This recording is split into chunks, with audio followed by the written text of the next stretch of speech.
All attendees are in listen-only mode. I'd like to call to order the regular Parks and Recreation Commission meeting for September 23rd, 2020. We'll have roll call.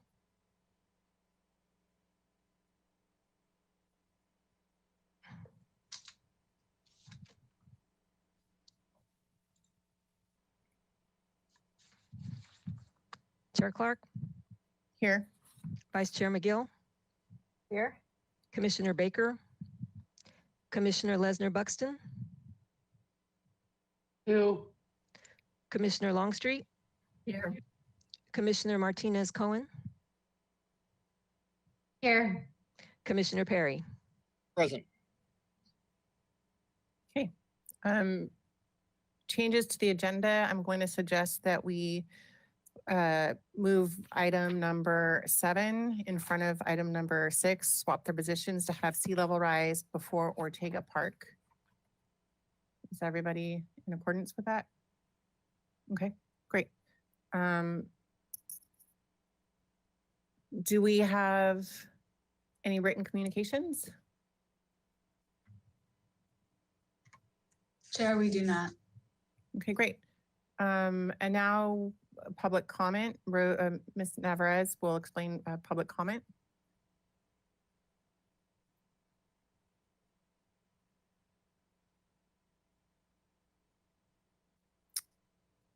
I'm coming. Here we go. For those who wish to speak during public comment. Oh, okay. For those who wish to speak during public comment, please use the raise your hand functionality in the GoToWebinar control panel. We are currently displaying a graphic showing where that is located. When I call on you, please unmute yourself and then speak for a maximum of 2 minutes. For those who wish to speak on an agenda item later in the meeting, please raise your hand when the item is under discussion. Okay. Do we have any public comment? I do not see any raised hands. Okay. So that brings us to Commissioner Committee assignment reports. I would like to start with Commissioner Lesnar Buxton. Do you have anything to report? Thank you. The Youth Commission made one day and they will be working on a survey that would get youth about what youth feel about closing State Street to traffic. Thank you. Commissioner Martinez Cohen. Yes, I attended the Creeks Division virtual, meeting, Creeks Restoration and Water Quality Improvement Committee. There was 2 business items on the agenda. One of those we're going to hear about today, the draft sea level rise adaptation plan. We received quite an extensive report on that, and I believe that's what we're going to hear today in this meeting, as well as we received a report on the Water Quality Code Enforcement Program update. This talks about pollution prevention from stormwater and urban runoff pollution and how they enforce basically all of the trash that is left around by different types of people and different illegal dumpings and things like that. So it's quite an extensive report that we received there.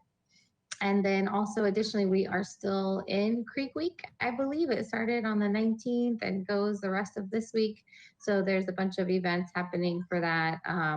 A lot of them are sort of virtual. It's not exactly the same as it has been in other years, but I encourage people to look at the Creek's website and on their Facebook page to learn more about all the happenings of Creek Week this week.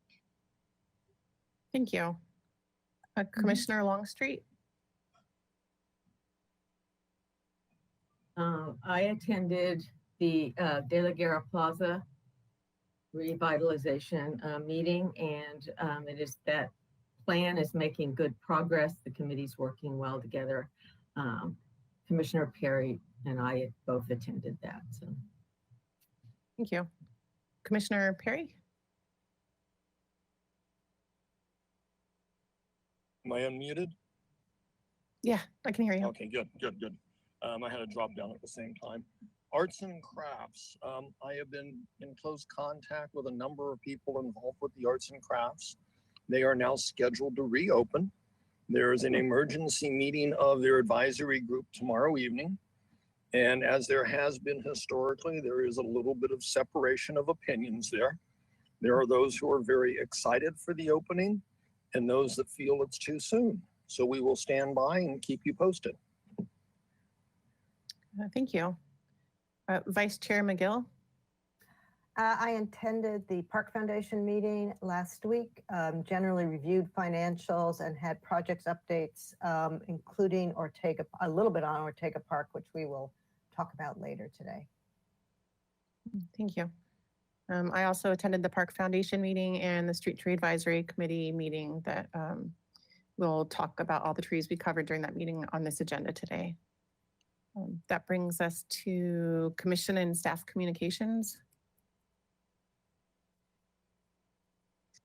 Chair Clark, we don't have anything specific to share with the commission. Okay, thank you. Do we have any employee recognitions today? Chair Clark and commissioners, we have 2 employees that were recognized by City Administrator Paul Casey at the September 15th City Council meeting.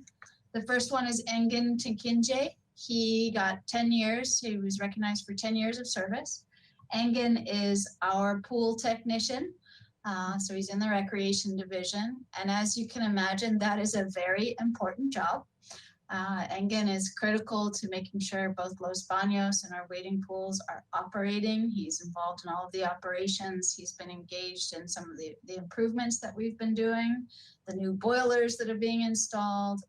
So really recognize that sometimes that's a job that goes over a period of 7 days if something happens on a Saturday or a Sunday.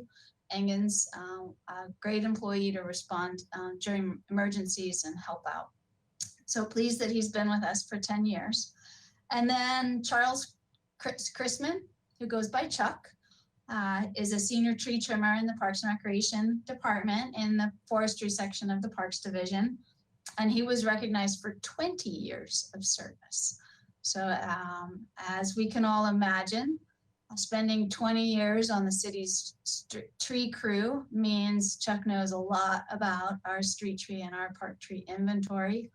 As a senior tree trimmer, he also leads crews and has been integral to, we could look at any number of works of art on our trees around town. And just like the rest of the forestry and the parks team are also all hands on deck when there's an emergency response. And just want to recognize Chuck for his 20 years of service as well.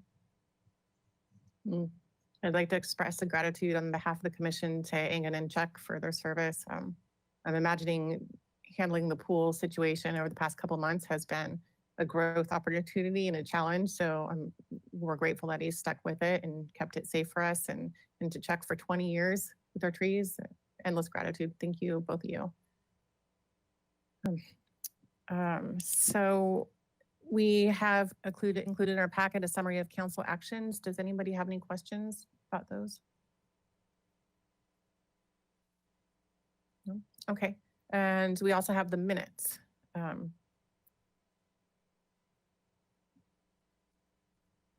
Be happy to approve them. I'll make, okay. I'd be happy to make a motion to approve the minutes as presented.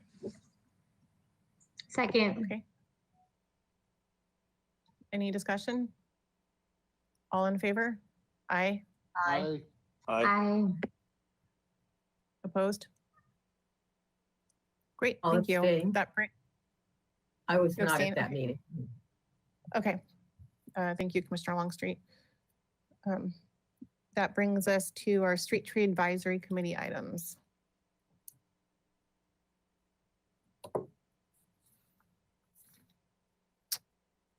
Welcome. Good afternoon, Chair Clark and Commissioners.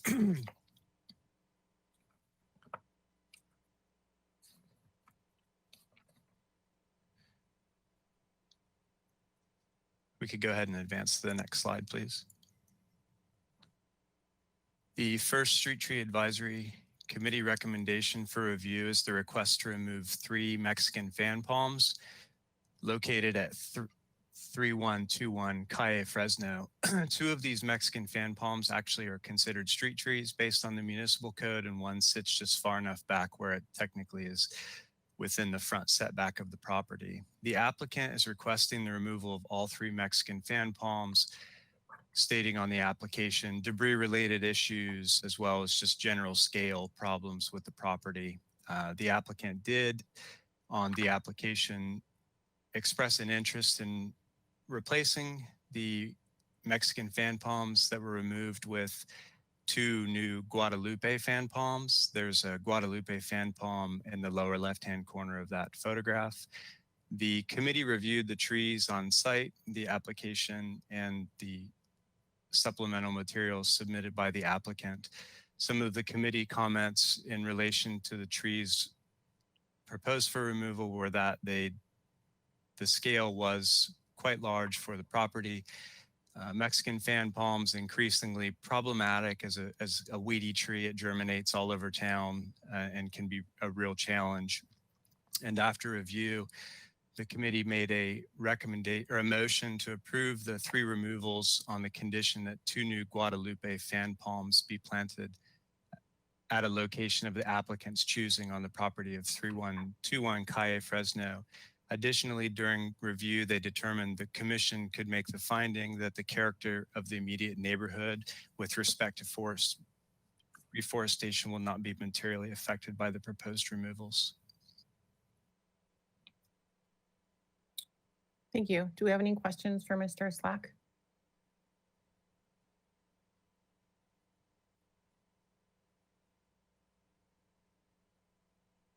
No?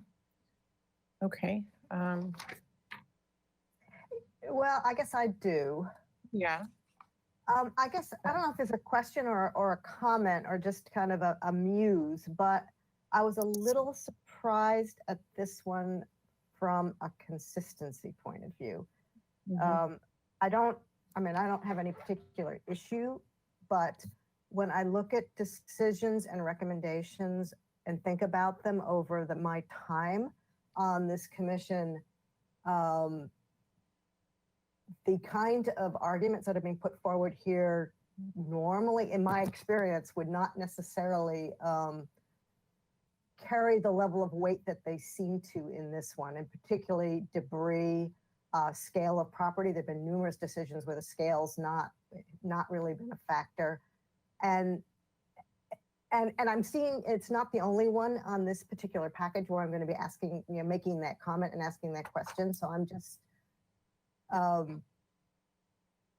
a little bit surprised and just kind of generally questioning more the rationale why, in particular, scale with respect to property, given there's not a crowding issue, and debris are decision factors here.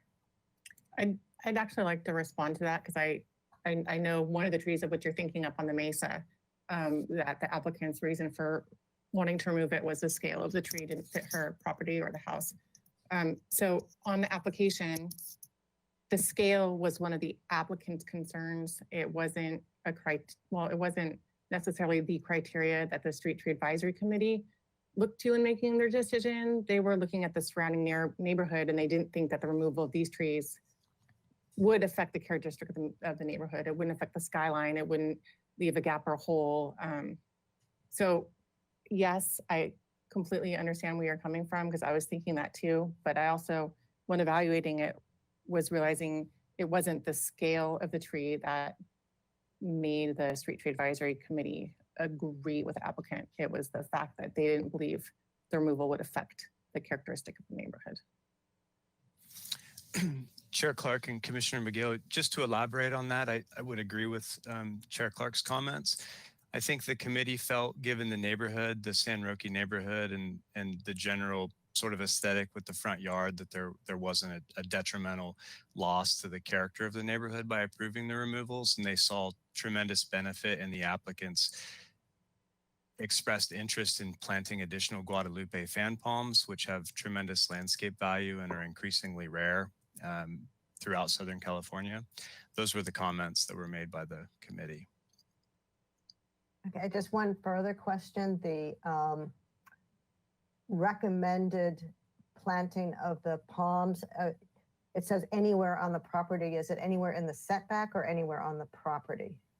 Chair Clark and Commissioner McGill, it is within the setback.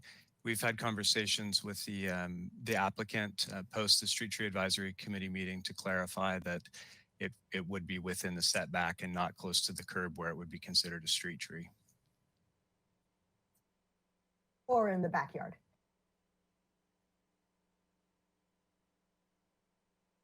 Are there any more questions?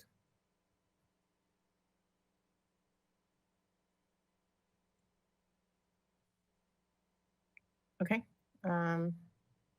I will I'd make make a motion. okay. I would make a motion that we concur with the Street Tree Advisory Committee recommendation to remove the two Washingtonia robusta Mexican fan palms and replace them with two Guadalupe fan palms. Is that I'll correct? second that motion. And that this Is- does not materially affect the neighborhood. So we have a motion and a second. Do we have Sure. any Chair Clark, I wanted just to point out that this is the removal of 3 trees, not just the 2 street trees. did we also thank you for pointing that out. Do we have any, I guess I didn't stop and ask Okay. if we have any public comment on this particular item? I do not see any raised hands. Thank you. Okay. I would So, amend my motion to include the 3 trees. Okay. Is there any discussion? Nope. Okay, all in favor? Aye. Aye. I, Aye. Opposed? So moved.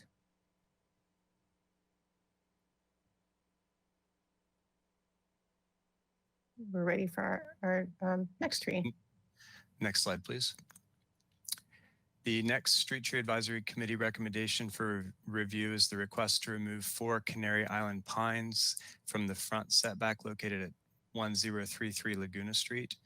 The applicant's requesting the removal of 4 of a total of 6 Canary Island pines that are planted along the perimeter of the property. The applicant expressed interest in removing the trees, listing issues with private hardscape damage, as well as general crowding of the trees, resulting in low performance, as well as some maintenance considerations. The Street Tree Advisory Committee reviewed the trees on site, reviewed the application and supplemental materials, which included an arborist report from a private consulting arborist that did an evaluation on the trees. They felt that generally there were too many trees on site. They were planted densely, and that the proposed 2 trees for retention would benefit from the removal of the 4 trees that were proposed for removal. After review, they made a motion to approve the 4 removals as proposed and did not condition any replacement trees as a result of the existing 2 trees that were proposed for retention. They also determined that the commission could make the finding that principles of good forest management will be best served by the proposed removals on the property. Thank you. Do we have any questions for Mr. Slack?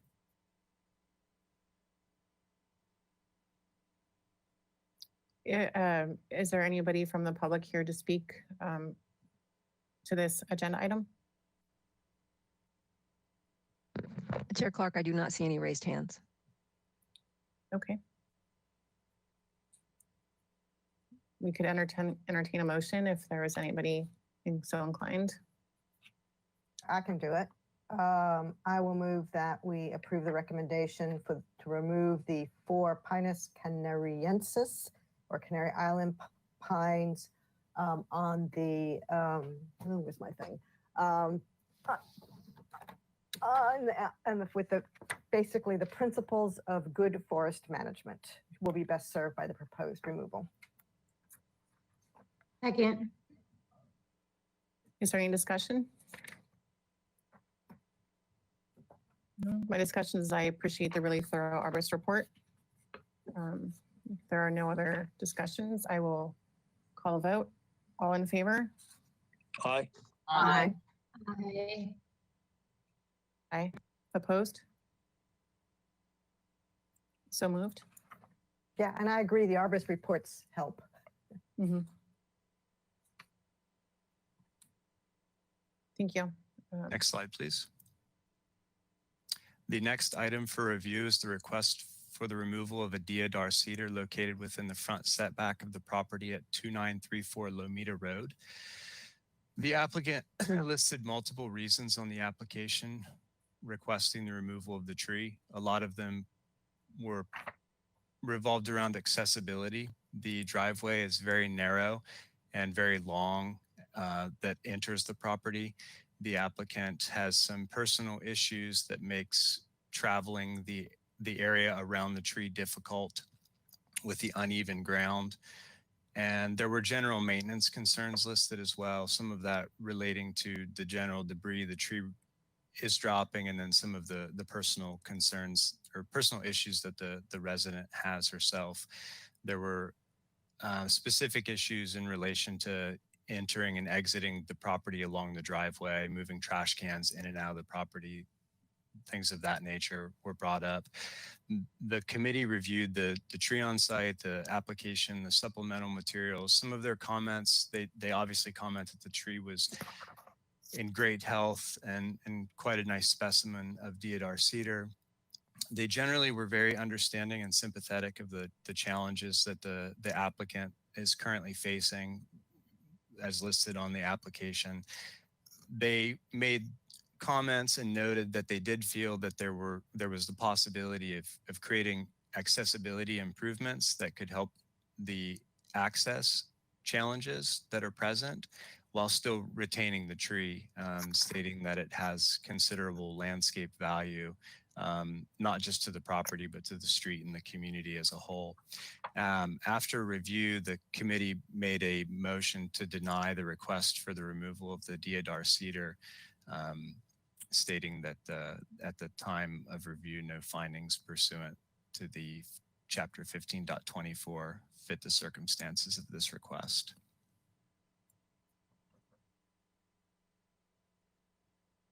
Thank you, Mr. Slack. Do we have questions? What are Okay, excuse me, what are the suggested changes or modifications to the tree? Trim the lower branches, remove lower branches? Chair Clark and Commissioner Perry, I think most of the challenges revolved around traveling on the ground. So it's the uneven ground surface that's adjacent to the driveway that really creates the challenge for the homeowner. So I think when you're looking at some improvements, there's the possibility of putting in some hardscape or some, raised walkway or something like that. It really kind of depends on the ultimate goals of the applicant. I think that there's opportunity to improve the situation, and there's multiple ways that it could be done. This tree would lend itself to root pruning and some of those potential site improvements if the applicant chose to do so. And I think that that's how the committee felt when they reviewed the tree and the site. So it doesn't have anything to do necessarily with the canopy. It's all in the uneven ground that's adjacent to the driveway and the front yard in general. So was Thank that you. their just refresh me, the Street Tree Advisory Committee was advocating for investigating whether or not root pruning, or what were some of the other ways that they thought they could get around the narrow inaccessibility of the driveway and the inability of the applicant to get in and out of the car and get the trash cans to the street? Was it all root pruning or building a walkway? I can't remember what the different. Chair Clark and Commissioners, there wasn't extensive detail in regards to solutions, but they felt that there was enough real estate, for lack of a better term, surrounding the tree that would allow for some options, say increasing driveway width in that specific area to allow for better ease of travel, as well as potential solutions for the walkway. There's a walkway that goes along the front of the house, and then obviously there's a walkway that goes straight from the driveway down to the sidewalk. But there was not specific detail in terms of solutions. But root pruning almost inevitably would be part of the strategy if there were going to be site improvements made, just given how close the site improvements would be to the base of the tree. So have any of, sorry, Please, Vice Chair McGill. I apologize. Have these been discussed with the applicant at all? And the reason I'm asking is, I spent some time there this morning and took some photos, and there certainly is a correct statement that getting a car in and out of there, I mean, even getting the car in has got to be a bit challenging, let alone opening the door. And I struggle to understand how widening part of the driveway close to the street is going to help, because you certainly can't widen it beyond that. And there just doesn't strike me as being that much real estate to play with. And certainly it seems as though the applicant's health and safety concerns, which would be finding that there's a safety, number E here, a reasonable case could be made. Given the position of the tree with respect to the driveway and the narrowness of the driveway, I was concerned about this one. It didn't seem that it was just purely a matter of convenience, as was phrased.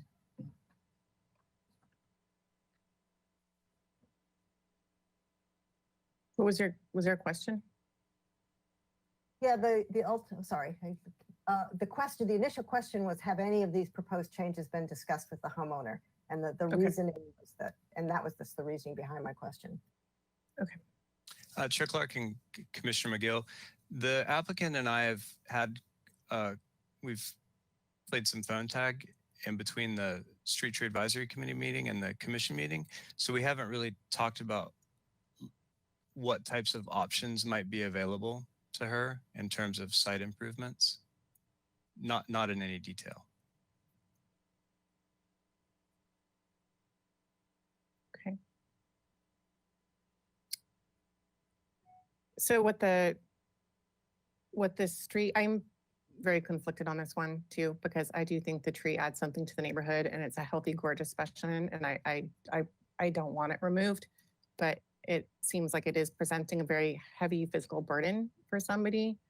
I know she says she's in her 60s now, which is not old, but if she's having trouble managing around it now, it's not going to get any better. But I did like the Street Tree Advisory Committee's recommendation that she look at other options first before taking the tree out. I mean, I think if we agreed with the recommendation, it would just be allowing a chance for her to go, well, yeah, maybe I can look at other things. And then kind of, if we did it without prejudice, if there was still no other solution, then it could come back to commission. We could make our decision. I feel like without such heavy hearts is what I'm thinking. I get too invested in some of these trees, sorry. Does anybody have? Do we have public comment on this? I mean, it seems like we're making comments now. Did we have public comment, or? I received the letters, the two letters, but. Chair Clark and Commissioner Longstreet, I do have, looks like a couple of raised hands. Okay. First, we have Marilyn Goldman. So Marilyn, as I'm going to unmute you, so then unmute yourself and you will have 2 minutes to speak. Thank you. I appreciate some of your comments and concerns. I think if you approach the property, the roots around the tree and the slope between the tree and the driveway make it clear that accessibility in and out of the car, getting groceries out of the back seat, walking around to the trunk of the car are not an easy thing for myself or probably anybody else to do. Part of the problem is the house was built in 1926. It's a very narrow driveway to begin with. But I would argue that the committee who reviewed this focused primarily on the tree and very little on issues of accessibility. And root pruning was not mentioned during that meeting. When I expressed my concerns for the lack of attention based on accessibility, then there was some comments generated about how it might be addressed, but it did not include root pruning. So my concern is that this is going to only increase over time. The slope and the roots exposed around the tree are significant. I've lived at this property for 35 years. I did not plant the tree. I have, however, as evidenced by the tree, committed a lot of water and expense to having the tree fertilized and pruned and maintained. It's taken, it's something I care very much about, but I didn't anticipate during the past 35 years how the growth of the tree would really limit my being able to get in and out of a car, which is something, it's an everyday daily activity for me. So in terms of my life, this is an ongoing issue that I face several times a day, as well as having to navigate utilities like trash cans up and down those routes and the uneven pavement as well. So I appreciate your focus on the accessibility issues. Thank you, Ms. Goldman. I believe, Ms. Navarez, you said there was some other raised hands? No, it was a mistake. I'm sorry. Okay. Can I speak? Yes, Commissioner Lester Buxton. I understand and respect the state's suggestion of looking into accessibility modification. The problem is that a lot of those green roads cost money and not consuming scenery and some of the applicants. I would hate to put them in a position where they couldn't fund the modification they need, and the funding from the government is woefully underfunded for modification. So for that reason, I'm voting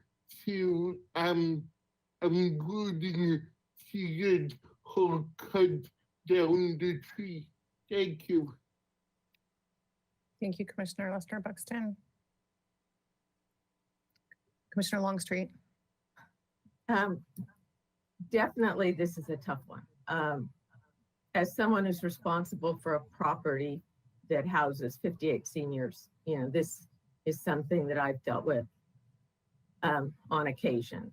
Recently, root pruning solved a problem for us that I didn't think would even have a chance of being successful. And we were able to save a tree that was large and important on the property. So that experience has led me to think about the arborist report we got about maybe having some people come out and look at this in relationship to having some root pruning done. And the reason I would go that way and do this without prejudice is because this next on our agenda is going to be about sea level rise and climate change and the effects that it's having in our community. This is a large canopy tree. It would be an exceptional loss to our community. So, you know, as opposed to when we looked at a prior one, 3 palm trees do not provide that same benefit that this one large canopy tree does. So I am leaning towards the Street Tree Advisory Committee recommendation without prejudice, so that the applicant can come back to Mr. Slack with some findings, having talked to some arborists around. I don't think it's a big commitment when you look at the cost of removal of this tree versus doing some improvements on the property. I think we're not looking at asking the applicant to spend undue money, and they should be able to get estimates for without cost. So those are my thoughts right now. Thank you, Commissioner Longstreet. Chair Clark, I'm sorry to interrupt, but there was an error as far as the questioning. It's Maury from the Street Tree Advisory Committee. She is actually raising her hand, but I didn't realize because she had signed on as using someone else's name. And so it was very confusing. Anyway, so Maury Treman is here and would like to speak, please. Thank you. Welcome, Maury. Okay, hold on one second. Okay, unmute yourself, Maury. There we go. Can you hear me now? Yes, we can. Great, thank you. Maury Treman, current chair at least of Street Tree Advisory Committee. Have a few comments after listening to what's been said thus far. We perhaps did not say in our deliberations specifically root pruning, but the understanding was that we recognized there is a paved pad already in existence on the property at the base of the tree. And our committee felt that you could add to that platform that's already existing in kind of a step out toward the driveway and between the tree and the driveway in order to increase the accessibility for Ms. Goldman. And the spinal stenosis that our applicant is dealing with is substantial, and we were not at all, we were very compassionate about that. At least 3 of us are contemporaries in age and dealing with our own physical issues. So we were very compassionate about it. And we felt that we had found a way to keep what we found was a magnificent tree that has tremendous value to the urban forest and to the community at large, but still helping Marilyn Goldman with her accessibility issues around the tree. And we discussed that with her at the meeting during our deliberation. She did not at that time appear to be amenable to the suggestion, but we felt that it was a suggestion that could be done. And the root pruning, I think that Nathan mentioned, is more in regard to the fact that if something, a greater platform is built, that there may be some root pruning, but I'm not sure we mentioned in specific words root pruning. But that was the assumption that the tree is healthy, and the root pruning, if needed, or the building of a larger platform would not significantly destabilize the tree or endanger its health in any way. Are there any questions for me regarding that? Do we have questions for Mr. Vaughn?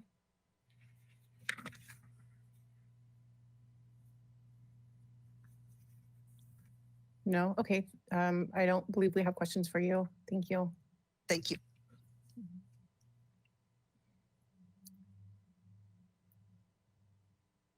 And do we have any more discussion? I think in light of environmental concerns that Chair Longstreet brought up and reminded us of, and the fact that the tree does add something to the neighborhood, and that there might possibly be a solution that could help Ms. Goldman to coexist safely.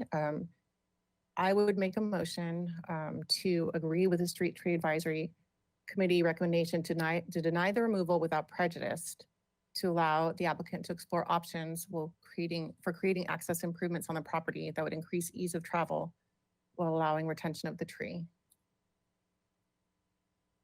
Second. Do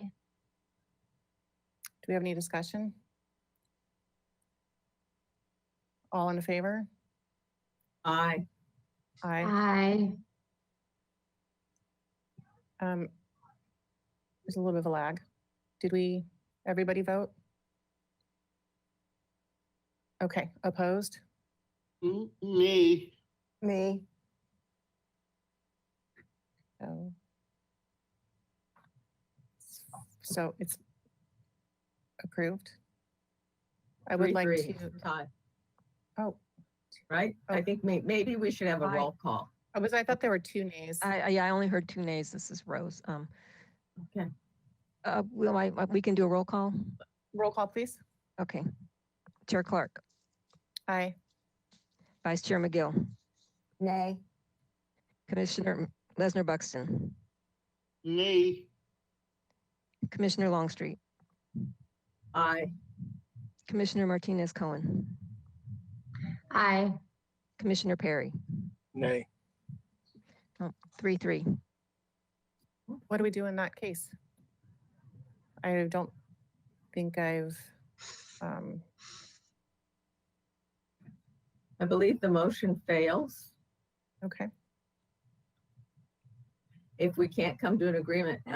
I believe, well, we have to come to some sort of agreement. Theoretically, if we didn't come to an agreement, would it just go to council? No, I think if they're not seen and decide, well, there's some Zachary. I'll be quiet. Chair Clark and commissioners, if you can't come to a majority agreement, the commission does not act on this item at this time. We have a time limit within the municipal code, and the application would automatically be approved.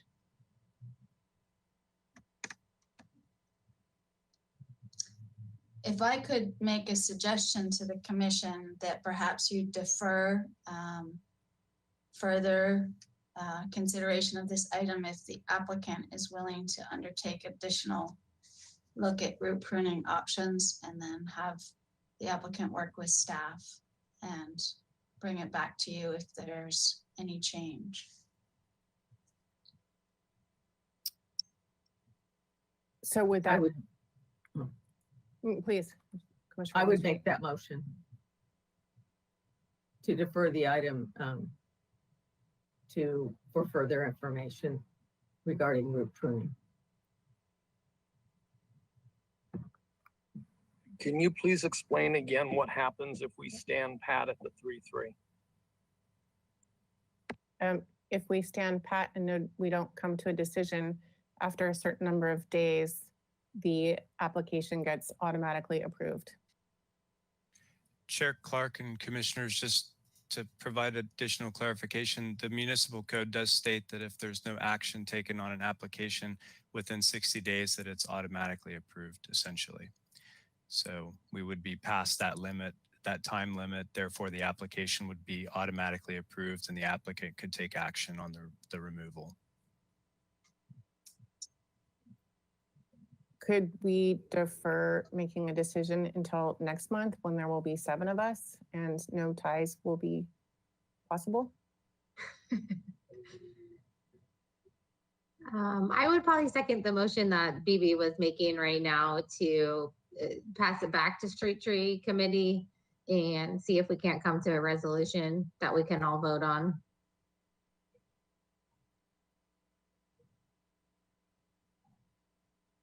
So there's a motion and a second. Is there any discussion? So my question, well, part of discussion, what would happen then if it went back to stack and came back to us with no changes? Does it come back to commission next month? If we vote on this? Chair Clark and commissioners, I think that it would be important to kind of gauge Maryland's interest in working together with myself. I know from staff's perspective, we would be more than happy to meet on site as many times as necessary to look at it and see what kind of feasible options may be present, and to try to provide some additional guidance in regards to options that she may have. And certainly if she's open to that, I would be more than happy to work with her in that capacity. Can we ask the applicant that question?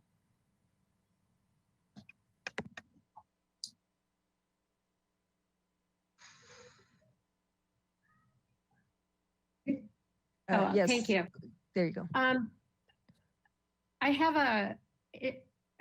have some mixed feelings about it right now. Initially, when this was before the committee, one of the committee members actually said that the mission of the city is to preserve trees. And if somebody was negatively impacted by that, so be it. One of the other committee members actually said that was harsh. He defended his position and said he became harsher as he got older, and he's okay with that. But again, the accessibility issue was not given very much time or focus. The focus was on primarily the tree. So my concern and my argument is and remains that given the slope of the roots and the access to my car, it becomes increasingly difficult over time.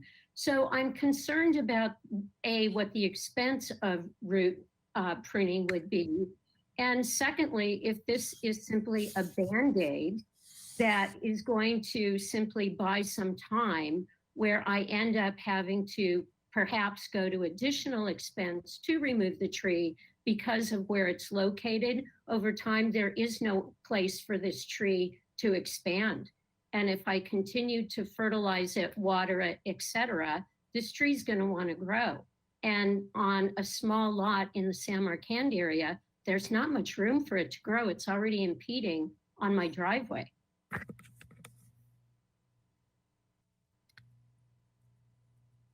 So I guess I understand everything you're saying.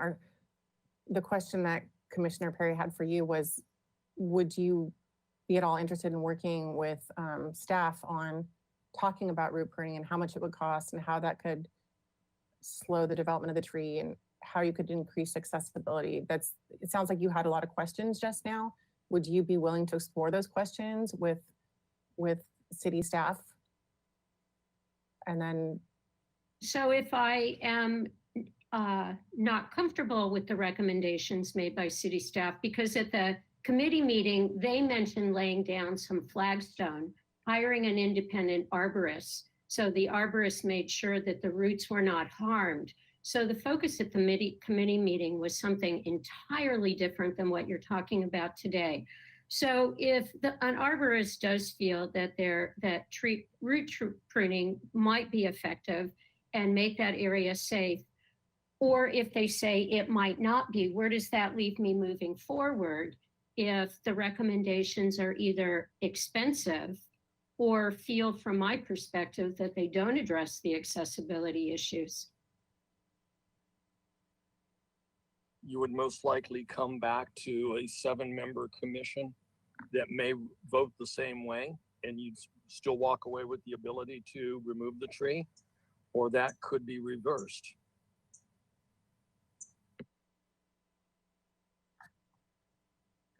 So mathematically, it's in my favor to go with the 3-3 decision. What if I was to leave the decision where it stands today and still be open and receptive to meeting the city arborist? Just because the tree application is approved doesn't mean I'm going to go forward with it if there is in fact a solution that really addresses safety with me getting in and out of my car, the back seat, the trunk of my car, and let alone a second family car in the driveway, in which case that person has zero accessibility. Chair Clark. I'm wondering, did Zachary want to say something? Is that why your webcam went on? No? Chair Clark, Okay.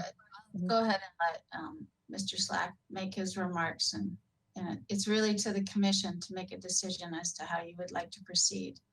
Whether you would like to initiate another motion, and if you have a second, and whether you can come to a majority decision on this application. Thank you. Mr. Slack? Chair Clark and Commissioners, if there was no action taken on the application, as the municipal code does state, it essentially is administratively approved at that point. Those administrative approvals do not occur until the point at which the applicant reaches out for a permit, obtains the permit, and takes action on the removal. So in response to Ms. Goldman's question, it would allow for an opportunity for review, even if we were unable to come up with a motion, an approved motion for this specific item. So in either case, I think you still have the opportunity to explore potential solutions for tree retention. And then just to kind of loop back around in previous situations, since Ms. Goldman's somewhat unfamiliar with the process, when there has been a motion to sort of further explore an opportunity for tree retention, and it goes back to the Street Tree Advisory Committee, basically what it does is it sort of kicks it back and allows the Street Tree Advisory Committee to review additional information, whether that be in the form of an arborist report or other supplemental materials. We've had lots of different examples where those types of situations have occurred, and it gives the Street Tree Advisory Committee the opportunity to re-review additional information and make a more informed decision and recommendation to the commission, at which point that recommendation would come back to the commission for additional review as well. And they would again review the item and take some action on the item, either in approval or denial of the committee's recommendation.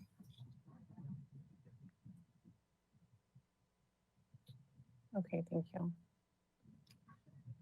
you. I would like to say we do have a motion and a second on the floor right now. So we should either vote on that or withdraw it, or I should withdraw it.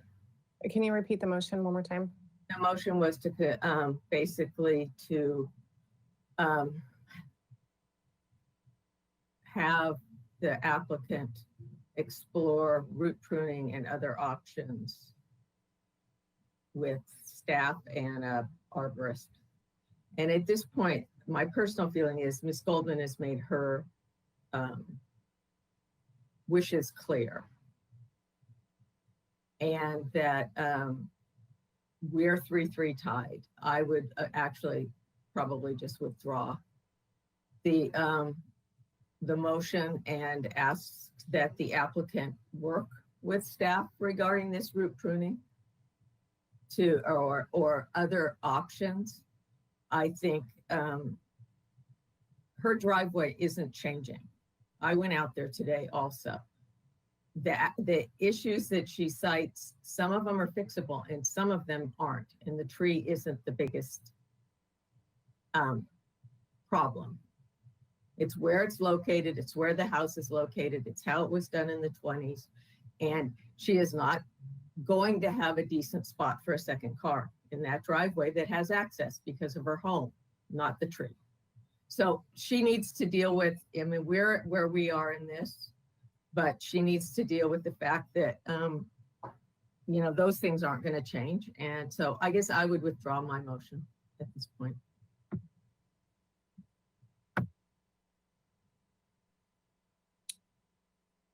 Okay, so I believe that leaves us with no action. Is that correct? Unless somebody else has another motion to make.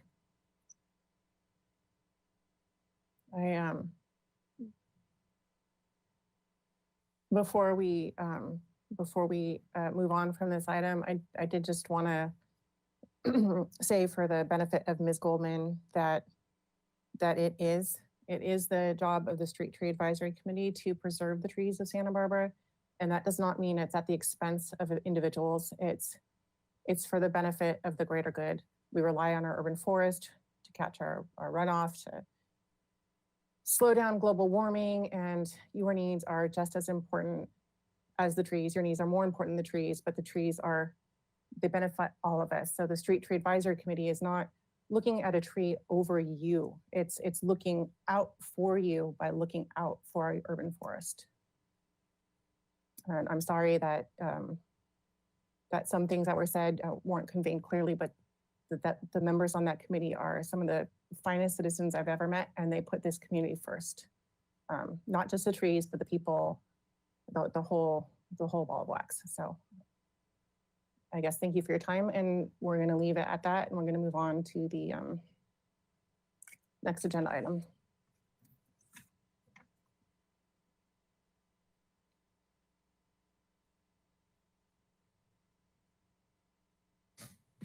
Chair Clark and Commissioners, the next item for review is a request for code designation on the 200 block of West Pueblo Street. The existing designation on the 200 block of West Pueblo Street is the red laurel. We included a photograph of that tree on the slide. The reason why we're requesting a code designation is there's been a project we recently reviewed where the applicant was planning on planting some street trees in addition to a setback tree that they received approval for removal of. There are several vacancies on this street, this specific section of Pueblo, and it's a really good street to look at for replanting opportunities. Red laurel as a street tree is quite functional. It's very nice, behaves very well. The challenge that we have with it is it's kind of fallen out of favor with the nursery industry, and you basically cannot find one. And so we have an inability to locate that species of tree for planting. So the committee reviewed the parkway width, the street in context, and then ultimately made a motion to co-designate Coast Live Oak for use on the 200 block of West Pueblo Street.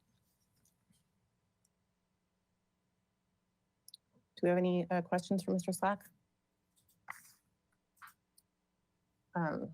Is there anybody from the public who'd like to speak on this agenda item? Chair Clark, there are no raised hands. Great. I'd like to make a motion to approve the code designation at 200 block West Pueblo to include Quercus agrifolia Coast Live Oak. I'll second that. Is there any discussion? All in favor? Aye. Aye. Aye. Opposed? So moved.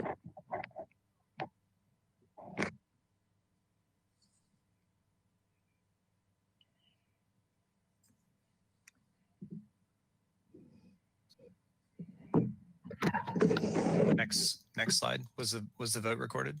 Okay, great. The next Street Tree Advisory Committee item for review is also a species designation in the Master Street Tree Plan for Kowalski Avenue. The existing designation is Magnolia grandiflora, commonly known as Southern Magnolia. As we've seen multiple times already, we're making a really conscious effort to expand the designations that exist on streets where magnolia is present, given the challenges that we're experiencing with tulip tree scale. The committee reviewed the all of Kowalski Street, the species distribution on the street, and after review made a recommendation to co-designate Arbutus marina, also known as the Marina Madrone, and the Brazilian cedarwood for use on Kowalski Avenue. Do we have any questions? I would move the Street Tree Advisory Committee recommendation for co-designation on Kowalski to add Marina Madrone and Brazilian cedarwood, and I would say this will be a nice variation. Before we ask for a second, is there anybody from the public who wanted to talk about this agenda item?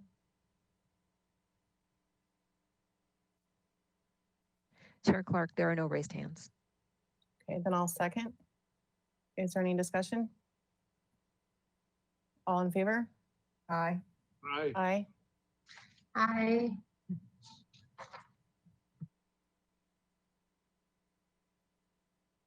Opposed?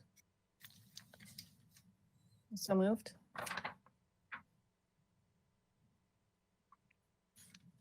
Next slide, please. So the last Street Tree Advisory Committee recommendation for review is also a request for code designation. A few months back, we looked at a street tree removal request. And during that review, we noticed that the recommended species for San Miguel was the evergreen pear. And one of the Street Tree Advisory Committee members requested that we come back and take an additional look at that. Evergreen pear is a functional tree. We have a lot of them. San Miguel, the 12 and 1300 blocks specifically are really, they have great parkway width, nearly 8 feet. And both staff and the committee felt that by expanding the existing designations that we could maximize the size of tree that's going to be planted on the parkway, as well as increasing diversity, which is always a goal of ours. We split the designation up. It's all one motion, but we did look at the 12 and 1300 blocks separately from the 14 and 1500 blocks of San Miguel.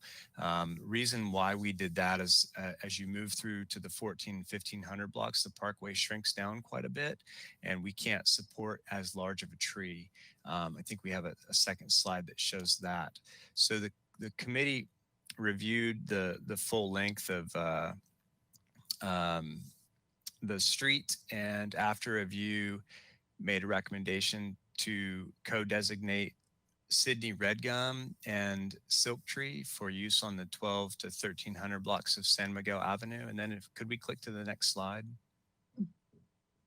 And then just a couple images here for the 14 and 1500 blocks of San Miguel to co-designate the use of California buckeye and African tulip tree.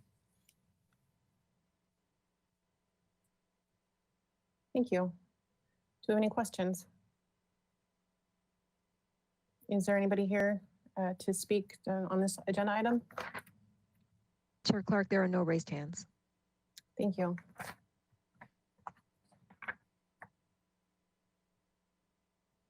Then I would make a motion to concur with the Street Tree Advisory Committee for the Sydney red gum and silk tree as co-designations for the 12 and 1300 blocks of San Miguel Avenue, as well as the California buckeye and the African tulip tree as co-designations for the 14 and 1500 blocks of San Miguel. Second. Is there any discussion? All in favor? Aye. Aye. Aye. Aye. Opposed? So moved. Thank you. Thank you. Thank you, Mr. Slack. And now we've come to our director's report. I'd like to give a heads up. I think after the director's report might be a good time for a 5-minute recess, or 3 minutes, if nobody would mind. Okay. Sounds good to me. Chair Clark and Commissioners, just 2 items. We've been talking to you about the department's response to COVID and the tremendous effort we've made to make our parks safe with our parks operations staff out there on a daily basis. And then also to provide opportunities for people to recreate in an organized, safe fashion. Particularly with a focus on young people in Santa Barbara. So what we just want to share with you is at the conclusion of summer camp, which was very successful, we had lots of requests that we have after school camp. So you will see in the council actions that occurred on September 15th, some of those camps include contracting with third-party providers, but also some of those camps are ones that we do. So number one, I'm pleased to report we had 2,673 registrations over the summer. And as we anticipated, Junior Lifeguards was the star of the show. If you ever went down to the beachfront, you saw nothing but a sea of red. And we had 1,169 registrations. So that was very successful. So we've initiated our after school camps. Registration is open and people can go to our website to see what the options are. We're hoping to continue them as long as possible, but really we're looking at probably through mid-October. Once the time starts to change more and the days get shorter and the ocean water gets colder, becomes more difficult to spend time outside. With that said, recreation staff are also looking at options to do some other recreation after school programming. And we do know that youth practices can start again in our park areas. So our recreation staff are working on that. So we continue to monitor the options for promoting outdoor recreation. I think I mentioned last month that we have many areas that are being used by fitness providers to provide classes as a way to give people another outlet, as well as, you know, still obviously the opportunity for free drop-in use. And even though it seems hard to believe, but we really are thinking about next summer and hoping we get back to a little bit of normalcy and can start offering low-cost free programs, because that's really what we love to do as well. And then in the Parks Division, we were approached by the Ventura County Resource Conservation District. They have grants from the state to do some work to enhance monarch butterfly habitat. And they reached out to us and asked if we would participate. They had a number of parks they were interested in, and we steered them towards the Douglas Family Preserve, because there actually was a designated monarch butterfly preserve there once upon a time. We have very large, well-established eucalyptus trees, which are usually mostly popular with monarch butterflies. So we'll be working with them on that, and really it's our participation and giving them access to and use of the park to do the habitat assessment, and then sharing that information with us. So despite COVID, we are finding other ways to collaborate and coordinate with other agencies and advance park objectives. And that's all I have to report. Happy to answer any questions. Commissioner Longstreet. Thank you, first off, for I think parents and children are both so in need of these services. So thank you very much. Is there any word on when playgrounds will be able to reopen? Chair Clark, Commissioner Longstreet, that's our next initiative. Some of the ideas that I'm hoping we can pose is, you know, if not full access to playgrounds, is there a way we can sponsor, you know, playground days, kind of like where we've done in other situations where we might be able to get approval to actually host a day where you could allow a certain number of children onto the playground at one time, practicing social distancing, just to give them an outlet in a more controlled manner, rather than just a free-for-all. I know other cities in California are beginning to allow use of playgrounds. I'm hopeful that as the numbers, our local numbers improve in terms of our health numbers, we'll be able to explore that. As far as a playground day, there are some playgrounds that are more amenable to that, and like Chase Palm Park, for example, it's really easy to see and monitor. Again, we would be looking at how we would staff that, how we would manage it, but we are trying to find, you know, interim solutions so that kids can play in playgrounds again. So missed, and it's so hard to take kids by a playground that they can't go to. It's very difficult. The other one is that is so exciting about the monarch butterflies.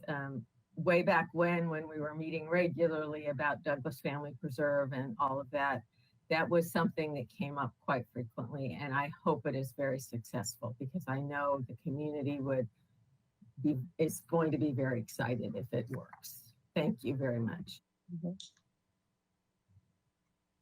Yeah, I'm also really excited about the monarch habitat, and I did just want to draw your attention. There's an organization called Monarch Watch, and they will actually certify you to be a monarch way station. And I was wondering, since we are a bee-friendly city, could we also be butterfly-friendly and have some of our specific parks become monarch way stations and certified by Monarch Watch? Is that something we could look into? Chair Clark, certainly we can look into it if we have the appropriate habitat. then we can certainly see how that could play out. And it would certainly dovetail nicely with B city that we are as well.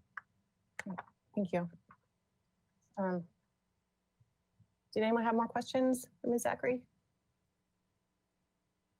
Okay, I wouldn't mind taking a 5-minute recess. If that's okay. I'll see you at 5:17.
And we are going to move on to item number 7, not 6, which would be our presentation on the draft sea level rise adaptation plan. Welcome, Ms. Hedrick. Thank you. Well, good evening, Chair Clark and Commissioners. I'm Melissa Hetrick with the Planning Division, and I'm the project manager for the city's Sea Level Rise Adaptation Plan. And the purpose of today's hearing is to give a presentation on the draft Sea Level Rise Adaptation Plan, which was released for public review in mid-August. And then after the presentation, I'll be available for questions and any comments the Commission may have. Next slide.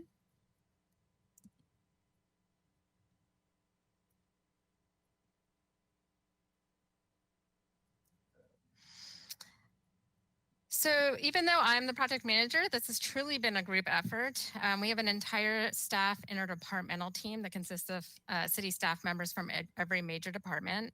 We have a team of consultants led by Environmental Science Associates.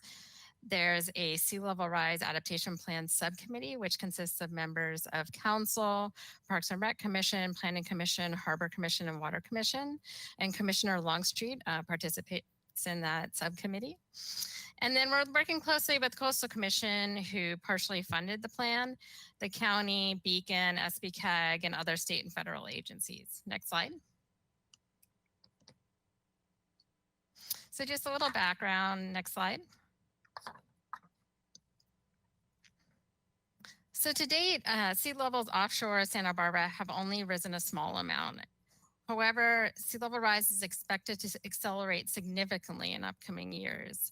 And the Santa Barbara shoreline has always been subject to risk during big storm events. On the right, you'll see pictures from the March 1983 El Nino.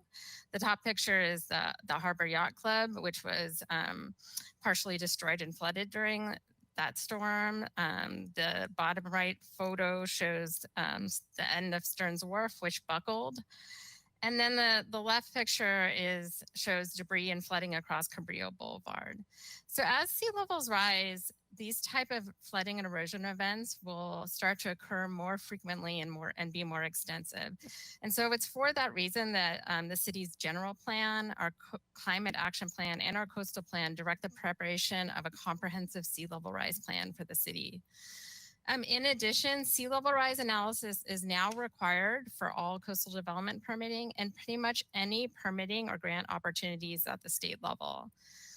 As part of our 2019 comprehensive update to our coastal land use plan, we did include interim policies addressing development review standards that incorporate sea level rise for the purposes of coastal development permitting while we develop the more comprehensive sea level rise adaptation plan process. Next slide. So in 2018, we embarked on the more comprehensive plan. At the end of 2018, we released an updated vulnerability assessment, and this basically showed us what would happen if we do nothing out and what would happen as far as erosion and flooding out to the year 2100. We have just released a draft adaptation plan that looks at options to mitigate those risks. It includes a framework for future planning and phases, guiding principles for prioritization of actions.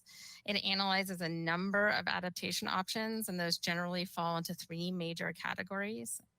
Protection development in place with measures such as groins or seawalls or revetments or dunes. Accommodation of development in place through measures such as raising buildings or floodproofing infrastructure. And then options which retreat. So those are things like removing or relocating development or placing new development away from hazards. So essentially development limitations for new development. So the adaptation plan also considers economic and fiscal impacts. And I do like to emphasize the adaptation plan really is a first order plan. It was a first order plan that looked at the entire city. We were not able to look at every pipe that the city owns or answer every question out to 2100. In addition, the plan does not commit the city to any given recommended adaptation action.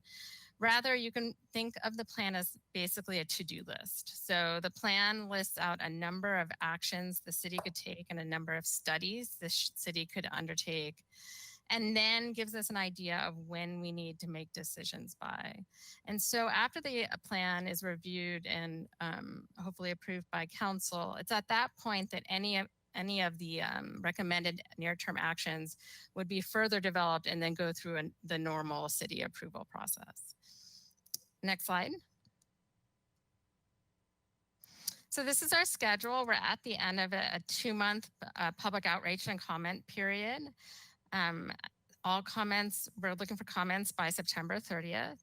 We'll then revise the draft plan and reconvene our subcommittee to give their recommendation to council. And then council will consider adoption of the plan at the end of the year. Next slide. So how is Santa Barbara vulnerable to sea level rise? Next slide. So there's a number of factors that affect the rate of sea level rise offshore of Santa Barbara. And in our particular case, these are things like how the Antarctic ice sheet is melting, thermal expansion of the Pacific Ocean from global warming, vertical land motion, and how our ocean circulation patterns are changing. And as new information comes in about each of these factors, the projections for how sea level rise may change in the future change. In addition, all these different factors mean that sea levels are rising different amounts throughout the world. So for instance, sea levels on the east coast of the US are rising much faster, or have risen much faster than the west coast so far. So next slide. So what the state is doing is every 5 years, they are basically compiling all the different projections for the various projections offshore of California, and they are recommending which projections we should be planning for.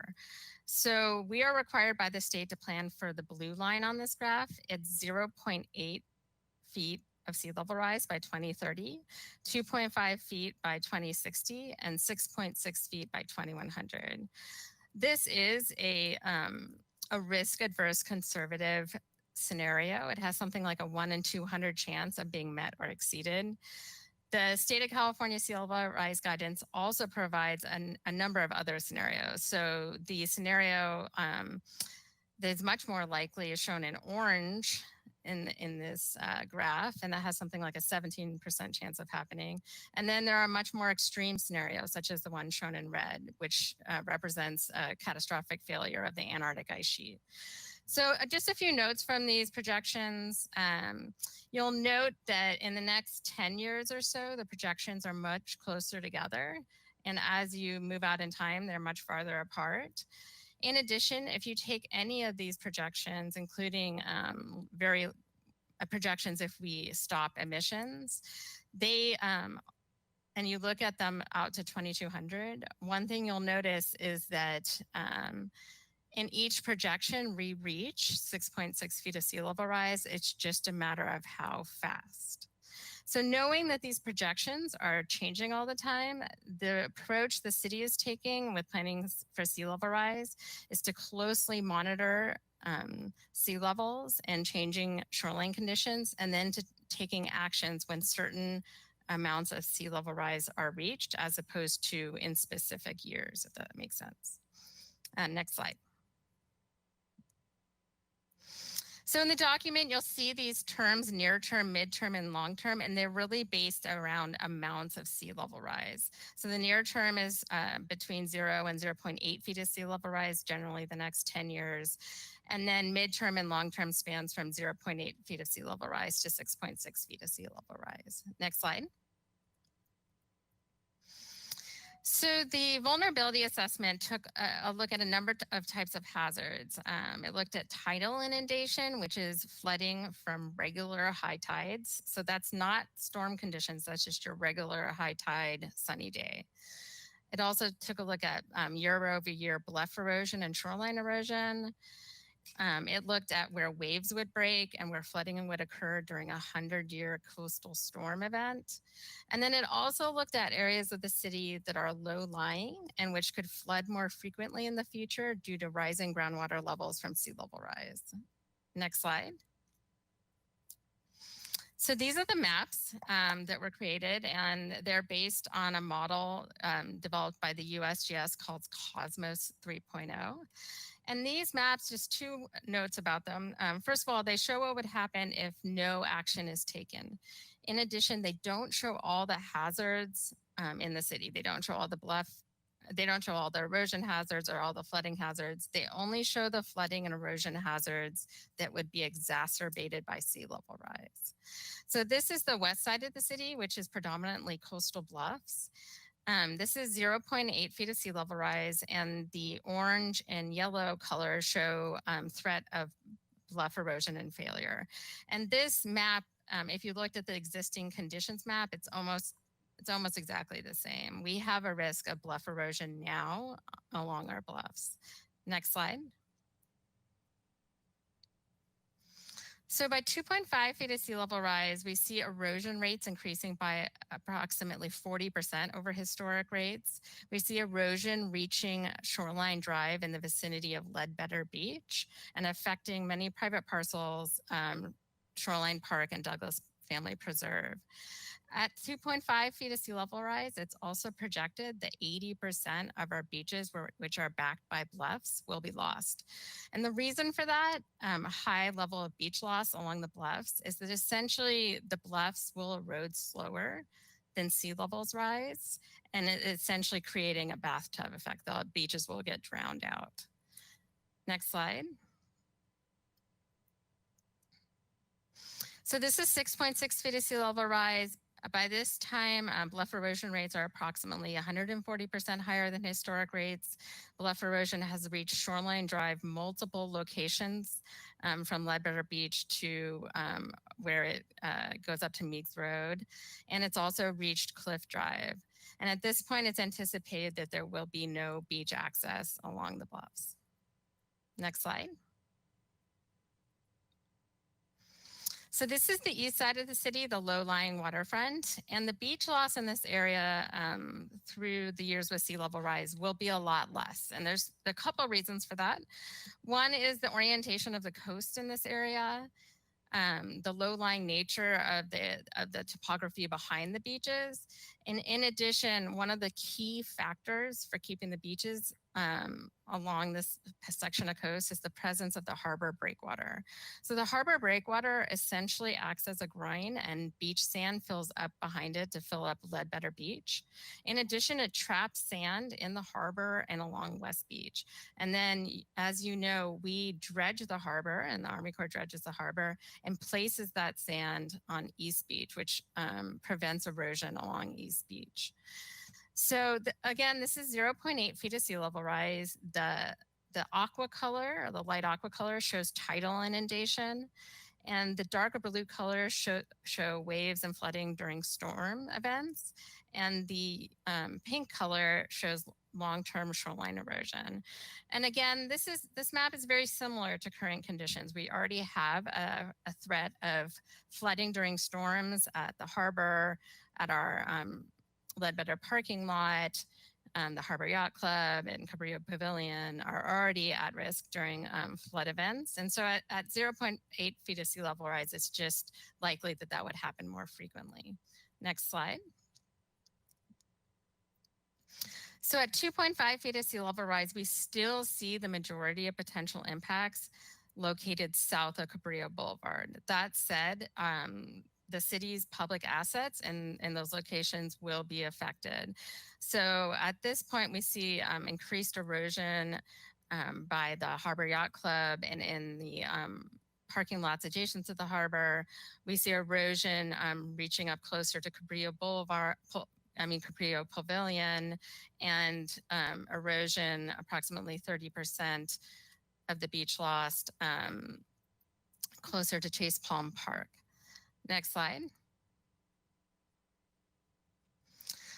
So at 6.6 feet of sea level rise, we see flooding during storm events extending well north of Highway 101. And if you look at the blue area on this map and know a bit of history about Santa Barbara, you might recognize that blue blob as the outlines of the old Estero. So the Estero prior to the 1920s was a wetland area that existed in this lower downtown area of Santa Barbara.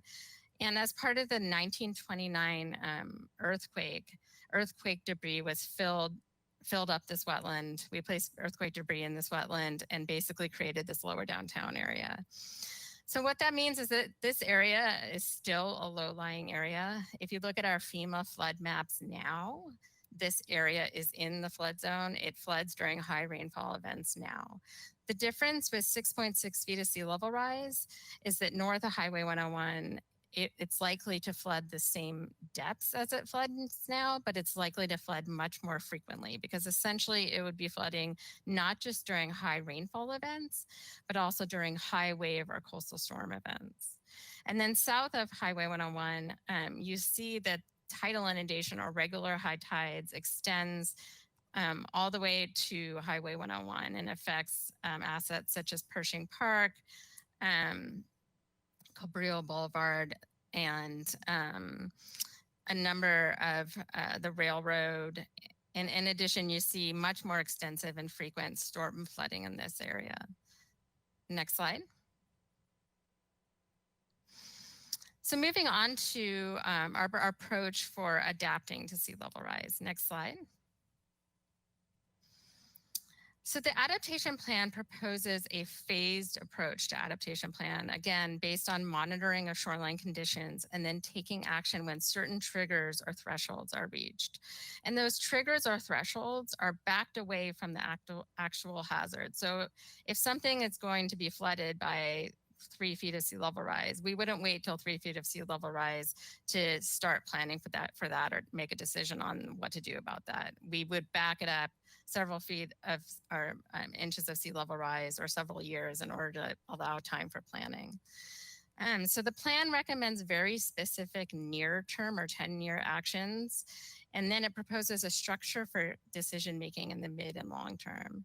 After the sea level rise plan is approved, it's recommended that the city develop a 5-year implementation plan. And what this would do is essentially take the list of near-term actions and identify specific costs, fundings, timelines, and required resources for those actions, and then further prioritize those actions. So essentially getting those actions ready to be put into the capital improvement program and our other city programs. One of the first actions that's recommended is a shoreline monitoring program, and it's recommended that that be developed in conjunction with our regional partners. And we are actually in the process of applying for grant funding for development of that shoreline monitoring program in partnership with Beacon. And then it's recommended that the overall long-term adaptation plan be updated at least every 10 years or as significant new information develops. Next slide. So if you look at the costs to the city and the public and private landowners of not doing anything through 6.6 feet of sea level rise, the number is very high. It's something cumulatively like $4 billion. But the costs of protecting everything are equally as high. And so moving forward, the city is going to have to be very selective in which adaptation actions it chooses to fund and undertake. And so in order to assist with prioritization of actions and for planning moving forward, the Sea Level Rise Subcommittee developed what's called guiding principles for adaptation. And the full list of them is included in the executive summary that was an attachment to your staff report. But just pulling out a few, the guiding principles prioritize at most protection of human life, health, and safety, and protection of critical facilities, public transportation systems, and public services for basic city functions. But the principles go beyond those basic priorities and encourage actions that minimize impacts to public access, coastal resources, existing development in the economy, and which encourage actions that broadly benefit the community and which provide equitable sharing of costs and benefits between different portions of the community. Next slide. So I did just want to talk about the adaptation options of revetments and seawalls because they come up a lot in the plan and the recommendations, and a lot of people don't know exactly all the details about revetments and seawalls. So the top picture is a rock revetment and the bottom picture is a seawall. And essentially these facilities protect development, which is behind them. And they need to be maintained over time and usually replaced over time. With sea level rise, the cost of that will be more because sea levels will be rising. But the seawalls and revetments also have a cost when it comes to beach access. And the reason for that is that when you place these structures, not only do they take up room on the beach, but when waves hit them, the waves, instead of dissipating out on a gradual shoreline, actually deflect and can cause significant erosion in front of the structures and on either side. So while these structures can be very effective at protecting development in place, they do come at a cost both monetarily and to the beach. And so it's for that reason that Santa Barbara has had a long history of only allowing these type of structures to protect critical facilities and public facilities such as the harbor, and have not allowed the wide scale use of them. But moving forward, the city will feel more pressure for other uses to use these structures. Next slide. So now I'm just going to go through some of the adaptation recommendations for certain areas of the city.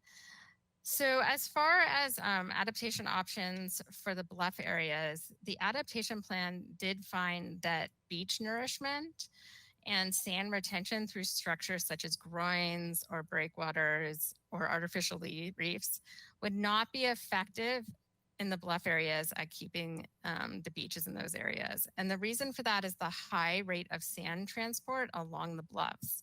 Like essentially as soon as we would place beach sand on the beaches in those areas, it would wash away. However, there are options for protecting assets in place through rock revetments, slope protection, and of course, relocation is always an option. Next slide. So in the near term, while we still have beach access along the bluffs, it's recommended that we continue to require bluff setbacks for new development that factor in sea level rise, that we continue to limit the use of revetments, except for critical assets that can't be moved otherwise, such as major public roads, and that we plan to relocate and remove assets in Shoreline Park and Douglas Family Preserve as relevant. In the mid and long term, somewhere around 1.5 or 2 feet of sea level rise, the city will need to make a decision about whether to use revetments and slope stabilization to protect Shoreline Drive in place, or whether to consider alternate circulation routes. And it has been discussed, especially at the subcommittee level, that should the city decide to protect Shoreline Drive in place, that it would behove the city to not just protect just Shoreline Drive, but also a swath of land adjacent to Shoreline Drive, especially by Shoreline Park, that could still provide recreational access and public access along the shoreline there. Next slide. So in the low-lying and waterfront areas, some of the recommended near-term actions are raising the harbor breakwater and groins and sidewalk around the harbor, essentially raising the bathtub of the harbor,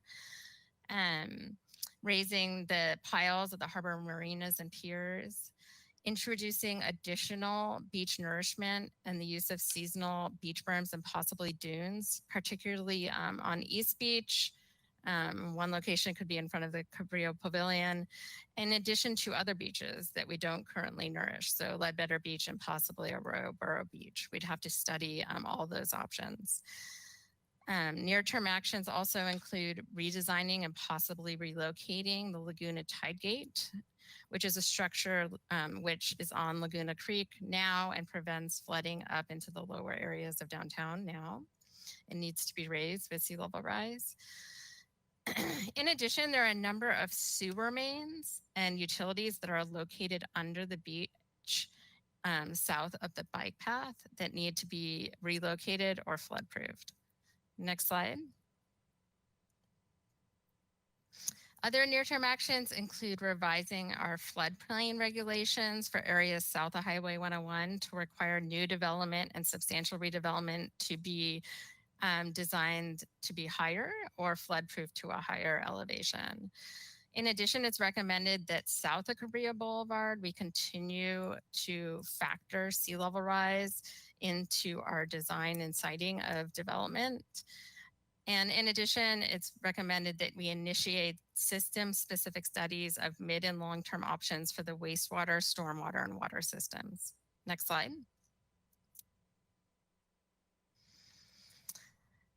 So in the mid and long term, around 1.5 or 2 feet of sea level rise, the city will need to consider whether to employ large-scale flood protection measures. And you'll see the flood map at 6.6 feet of sea level rise.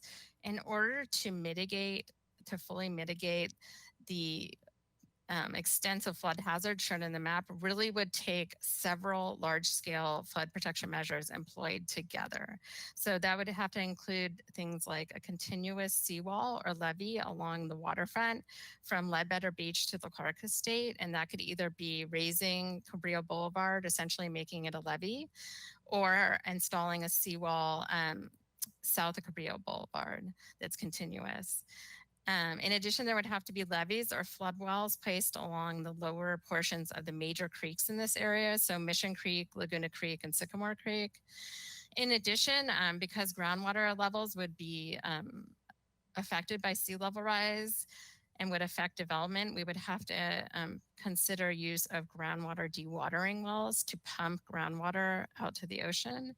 In addition, because stormwater would be coming and down and basically hitting up against seawalls and flood walls, we'd have to start pumping that stormwater over those walls.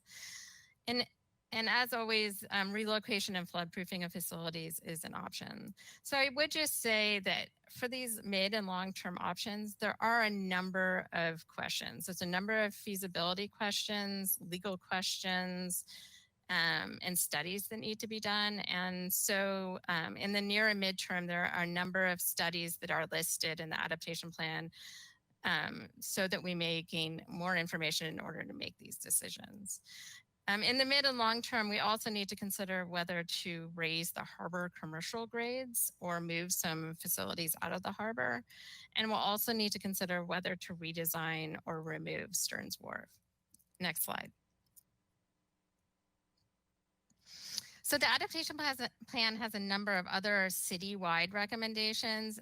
These include things such as amending city policies, procedures, and adjusting staffing to implement the plan, amending our local coastal program, hazard mitigation plan, and capital improvement program, that we consider additional hazard disclosures and risk indemnifications for all of our actions and leases and permits, that we closely coordinate with regional, state, and federal agencies, that we increase our public engagement, particularly with landowners that could be affected, that we retain the Sea Level Rise Subcommittee and the interdepartmental team, and that we aggressively pursue funding opportunities and follow emerging information.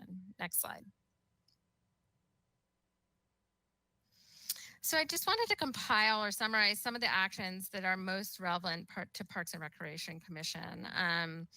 Of the ones that I mentioned and which I didn't, but are in the plan, include things such as retaining involvement on the Sea Level Rise Subcommittee. I mentioned that we're partnering with Beacon right now on potentially developing a shoreline monitoring program, and the Parks Department and Waterfront Department would be very much involved in that. Several of our projects, including Cabrillo Pavilion, already have monitoring requirements as far as beach width and erosion. And so this type of programmatic shoreline monitoring program for our entire shoreline would help with those projects. In addition, some of the other actions relating to Parks and Rec are planning for a relocation of assets in shoreline parks, trails in Douglas Family Preserve, planning for the repair and reconstruction of bluff stairways as we see impacts to those. And then studying and implementing additional beach nourishment at East Beach, Ledbetter Beach, and Arroyo Burro Beaches. And then making sure that we design our recreational assets that are south of Cabrillo Boulevard to adapt for sea level rise. And that doesn't mean that we need to design to 6.6 feet of sea level rise, but just that we need to have a plan in place for what would happen over time. And we did that with Cabrillo Pavilion, where we basically flood-proof the bottom of that building. There's an existing seawall there, and we're monitoring beach widths to know when to put in a beach berm there and when it might be necessary to either raise or extend the existing seawall there. So next slide.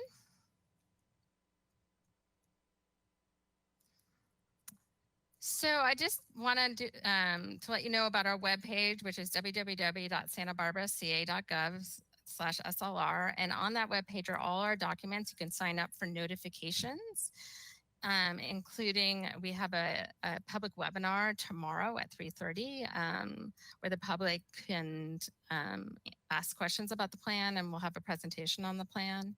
Also on the webpage are links to parallel efforts that the city is undertaking related to climate change. So we're actually in the process of updating our climate action plan. We just approved a strategic energy plan. And we are also in the process of updating our community wildfire plan to factor in things such as climate change and our urban water management plan. So comments can be sent to me by September 30th to slrplan@santabarbaraca.gov. And with that, I'm available for questions or comments. Thanks. Thank you, Melissa. The scope of work that your department has done over the last, is it how many years? The comprehensive, Chair Clark, the comprehensive plan has been going since 2018, but really we've been starting to look at this issue as soon as 2012. Incredible.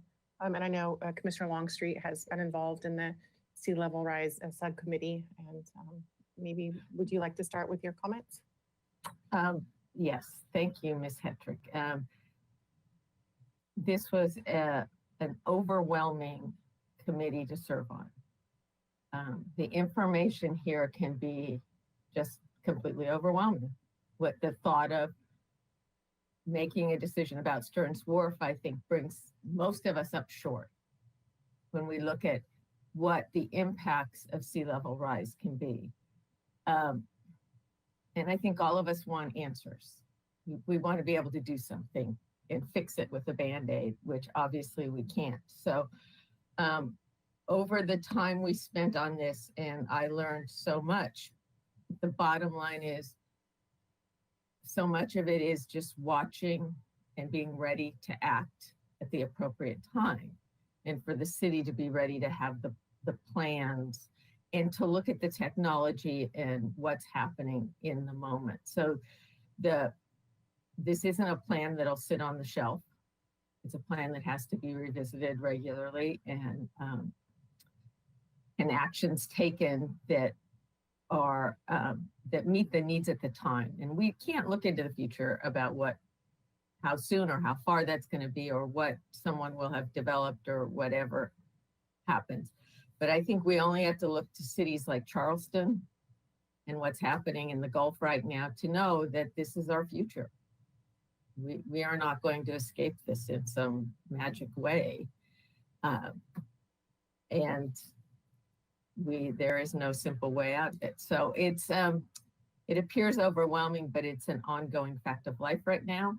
And I really thank all the staff that worked on it and the committee members, everyone from the water department. You know, when you start thinking of the infrastructure we have south of 101, you know, our wastewater treatment plant, the piping.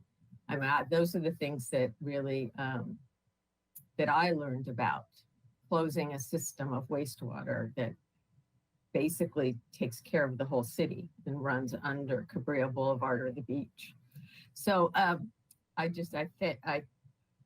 of course concur with the recommendations in this report. And, you know, I think you said to us, Ms. Hetrick, at the beginning that you were available for counseling on sea level rise depression when this committee first met.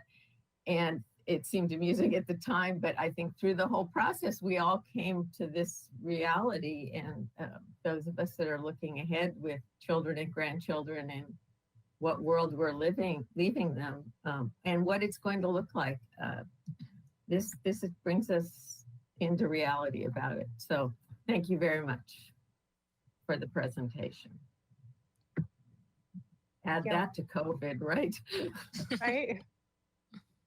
Other more comments. I know our agenda states that we should be prepared to make comments on the recommended near-term actions in the very end of the report. And if you guys have all read this, it's so incredibly thorough about just monitoring, and you're figuring out what you need to do to retain what you can retain and figure out what you can't. So I don't know if we need to go through these one by one, or if we could just, as Commissioner Longstreet commented, take it all, because I agree with everything. It's just Chair, Mhm. Chair Clark, if I could recommend, what other commissions have done is provided informal comments on the general approach, or if there's something in that list that you want to comment on, or the priority of it. That's the approach that other commissions have taken, but it's up to the commission how they want to proceed. Okay.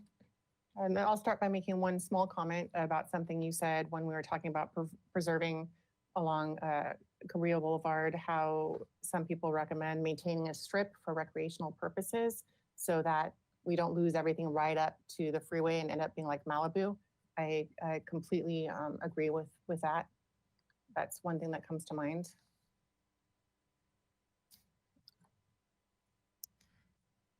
Great. And just thinking of the things on here that pertain to the parks, I also agree with working to, you said relocate assets and shoreline in Douglas Family Preserve. I like the approach of looking forward to the worst possible scenario and protect our assets ahead of time rather than losing them. I agree with that. Does anybody else have any things that stand out in their mind when reading through these? Of course, you know, maintaining our beaches is going to be really important. So I like that it's a very high priority the next 5 years to study and implement additional beach nourishment, additional seasonal sand, protective berms, or formation of dunes. Although, what would dunes look like? I'm not familiar with the process of maintaining your beaches through dune formation. Are you able to explain it? Yeah, Chair Clark, this is happening actually if you've been down to Santa Monica recently. It requires a fair amount of beach space, but essentially what it is creating a dune system that has dune vegetation on it, and having that be there permanently as a barrier to erosion. In some cases, the dunes can be backed by things like revetments, or there's revetments under it. But the idea is to have a dune system that's there all the time. When we do beach nourishment or a seasonal beach berm, it really is only there during the winter, and we're just placing sand. We're not trying to establish a dune that would stay in place. And so there's been a couple pilot projects. The biggest one I know about is in Santa Monica. Is doing this now to see how it goes. Great, thank you. Yeah. Other comments? Yeah. Looks like Commissioner Longstreet had a power outage, but it looks like she's back? Okay. Well, I just had the lights flicker, so it's quite, if I go away, it's because of that. So everything just browned out for a second. Here too. Mine went, Yeah, mine here went completely too. out. Yeah. I think we're all back on track. All right.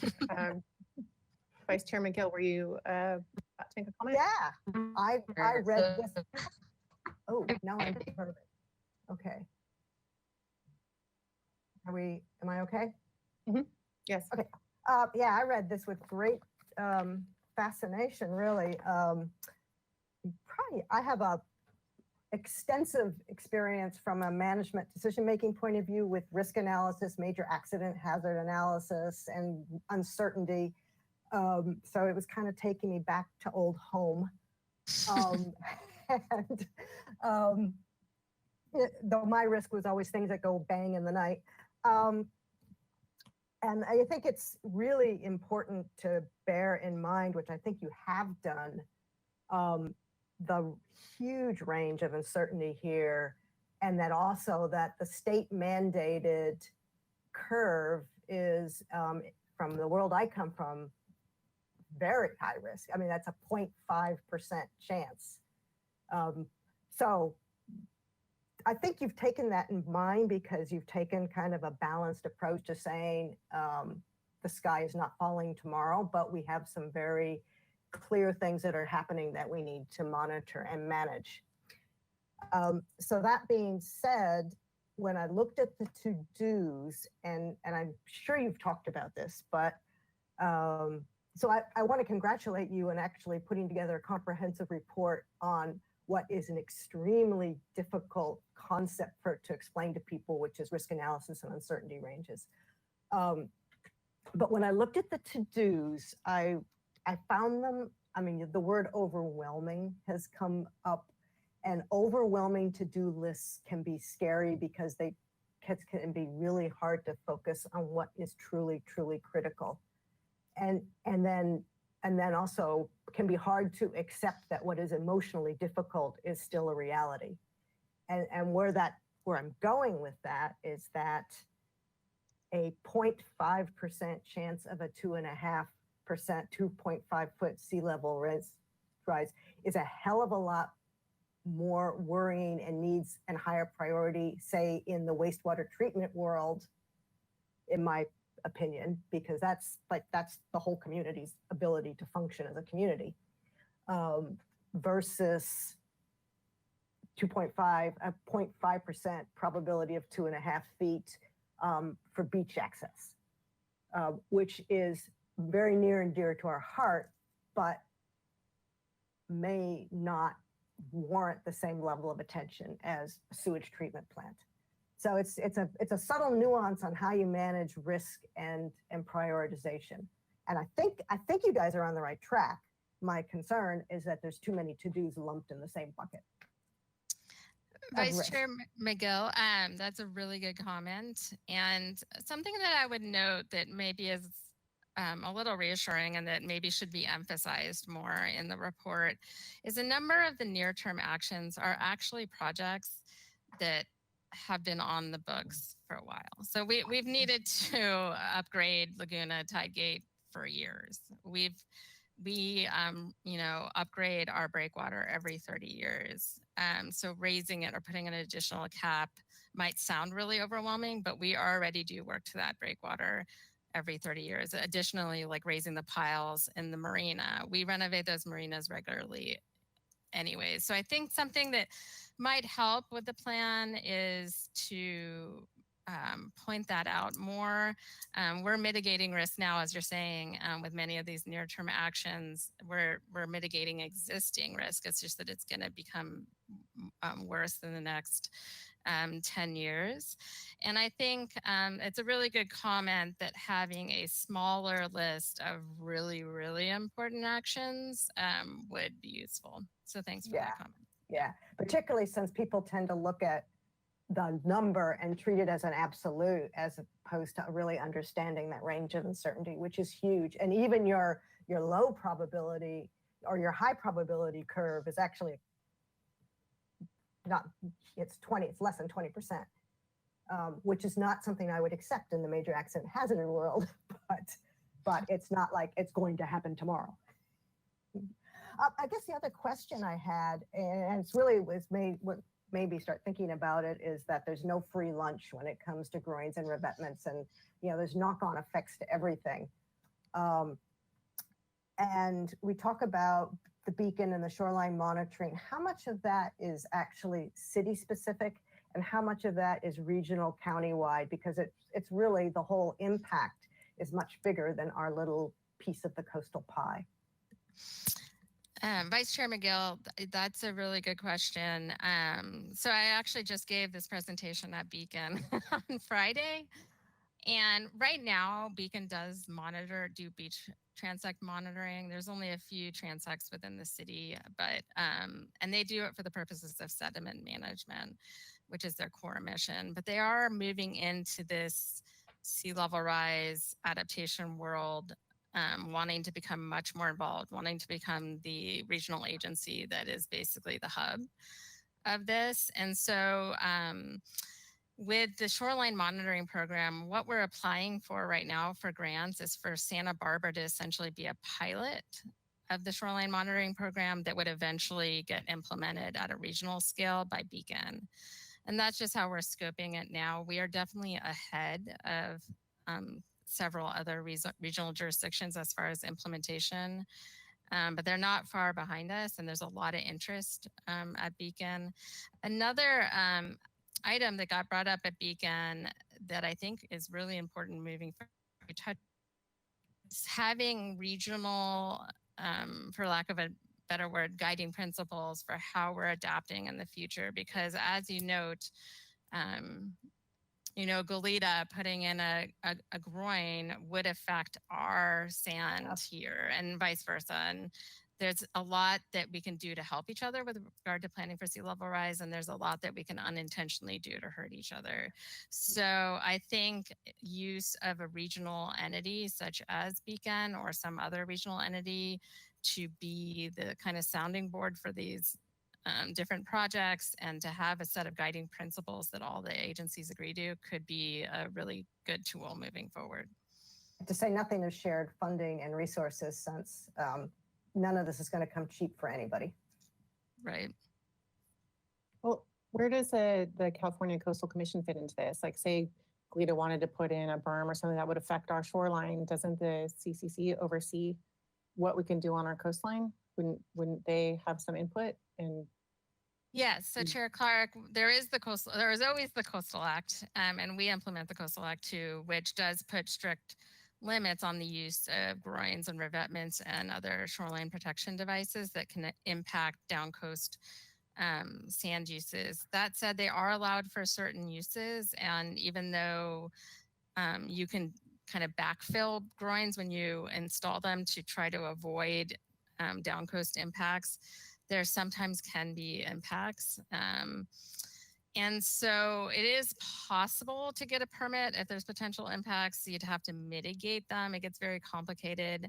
I know moving forward, the Coastal Commission historically has been very adverse to permitting new groins, breakwaters, etc.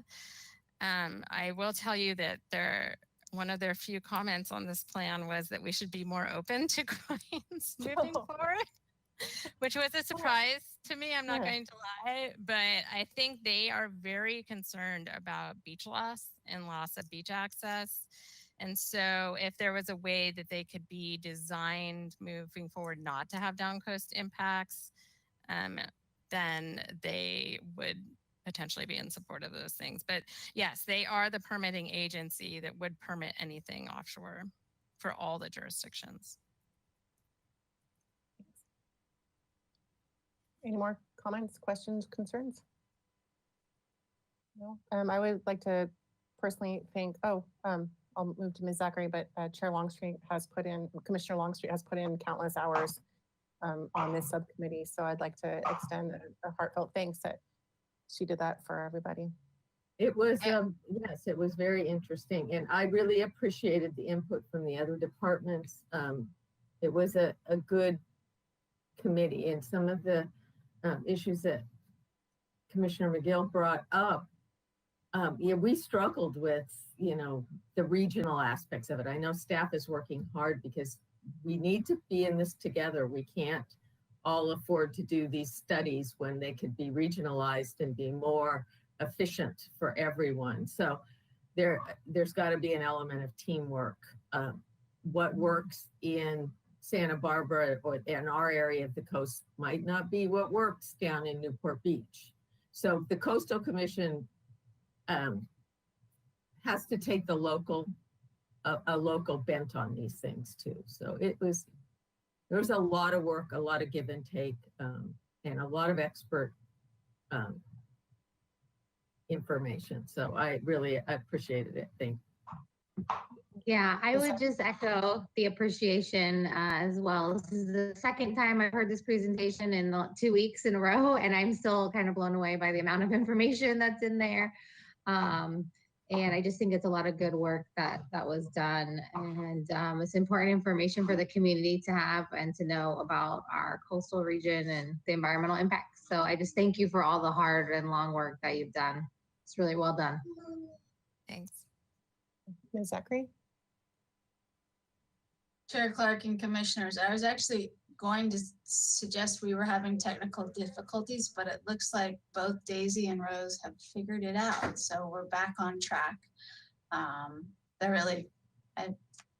can tell you that based on the countless meetings that kept popping up on my calendar, which I was not able to attend many of them, although following it along, the work that Ms. Hetrick did, the staff, and certainly the committee of representatives from our design review boards, development, planning commission, parks and recreation was significant to get to where we are today.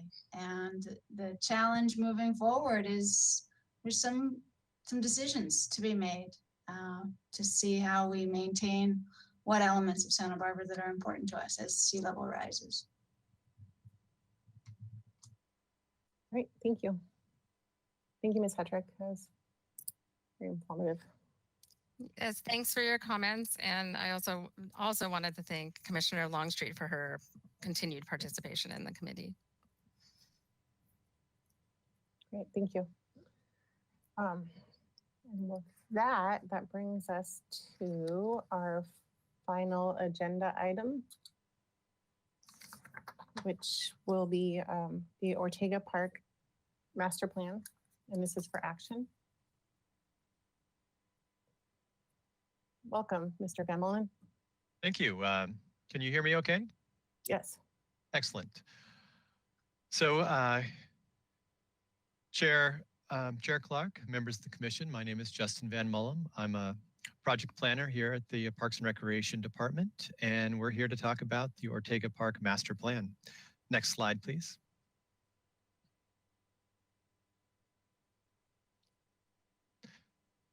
So the outreach for this project was started in 2018, and through that we were able to reach over 150 community members through 2 community workshops.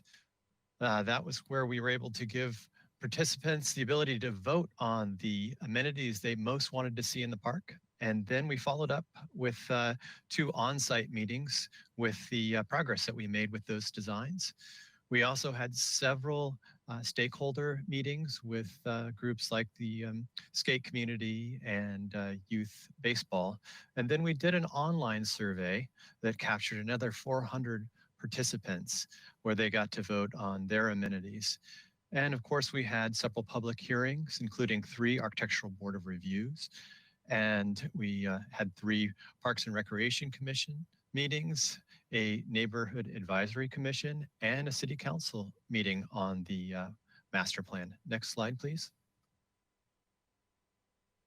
So here's a side-by-side comparison of the park today and our master plan. As you can see, there's a lot of similar amenities, pools, basketball courts, and playing fields. One of the things that really resonated with the participants is trying to get more parking for this park. There are 40 approximately parallel parking spaces that surround the park today. And we plan to change that to 60 spaces, we're asking the city for a front yard encroachment to allow the vehicles to encroach 2 to 3 feet into the park, giving us the extra spaces totaling 60 spaces. Salsa Puedes will be 90-degree head-in parking, and along Ortega, it would be angled back-end parking. And then we'd also have several accessibility parking spaces and 2 drop-off locations at the corner of Ortega and Salsa Puedes. Next slide, please. So here's our artificial turf field. That's going to give us the ability to really maximize the use of this park. An artificial turf field doesn't require resting time or irrigation time, and therefore has a lot less maintenance. We also are going to install sports lighting that'll give us the ability to play after dark. The current baseball field on the site had 60-foot lighting, sports lighting, up until about 2005 when it was removed for maintenance causes. And then, of course, the access will be by permit, and also we'll have time for a drop-in play as well. And if you look at this field, really, you could see it as maybe a full-size soccer field with lots of audience members on the sides of the fields, or it could be broken up into 3 different pieces where there could be soccer and different types of practices going on, or it could be a baseball, softball diamond. So there's a lot of flexibility here. Next slide. Here's a view of Ortega and Salsa Puedes. This is looking at the current Welcome House, of course, remodeled. You can see that now you'll be able to drive up into this drop-off zone, and you'll have the ability to pick people up. Maybe they're sitting in the benches or along the low walls that have been provided.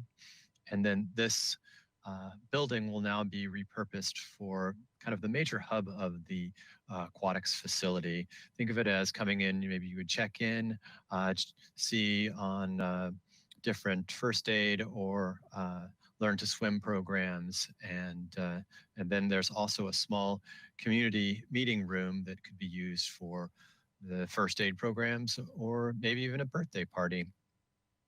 Next slide, please. Here is the aquatics facility, and the Welcome House is letter A.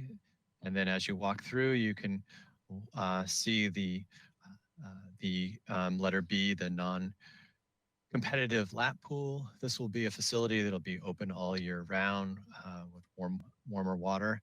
And then we've got letter C, which is a wading pool that will have kind of like a beach entrance where you can just walk right in. It's a perfect place to learn how to swim. It'll have some play features maybe in the pool itself.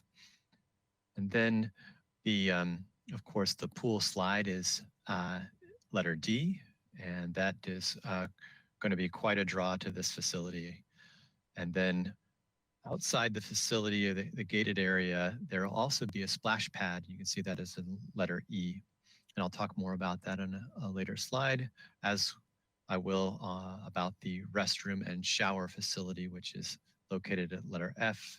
And then we talked about the drop off and pickup, but you can see that there's 2 right there on the corner, letter G. Next slide, please. Here is the restroom and shower building. So half of this building is used by the aquatics facility. We have the 5 changing rooms, the 2 showers, and then we have private shower changing rooms, as well as the men's and the women's rooms and some drinking fountains. And then on the other side of the building, serving just the park, we have a men's side, a women's side, and also a unisex restroom, and then the area for storage for janitorial services. The elevations that you can see on the left really gives you a feel of the architectural style with the red tile roofs and the Mediterranean detailing. And then if you look closely, you can see that there's solar panels on the roofs as well to reduce the carbon footprint of the park. Next slide, please. This area, the multi-generational recreation zone, is located on the corner of Salsa Puedes and Coda. Coda being the louder street that surrounds this park. We've put some of the more intense uses at that corner, like the skate park and the basketball court. We also have some low intensity uses like cornhole or beanbag toss and the bocce ball court. And then above the basketball court, you can barely make out that there are several tables that are game tables like for chess. And then below the basketball court, there are 2 ping pong tables that are all weather purpose ping pong tables. Next slide, please.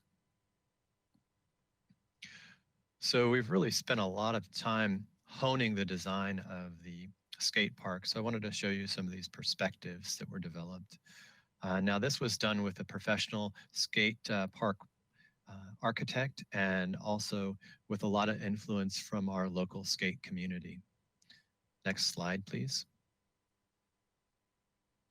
As you can see by the key map, this perspective is taken from the center of the park. I really want to point out the large walkway that bisects the park.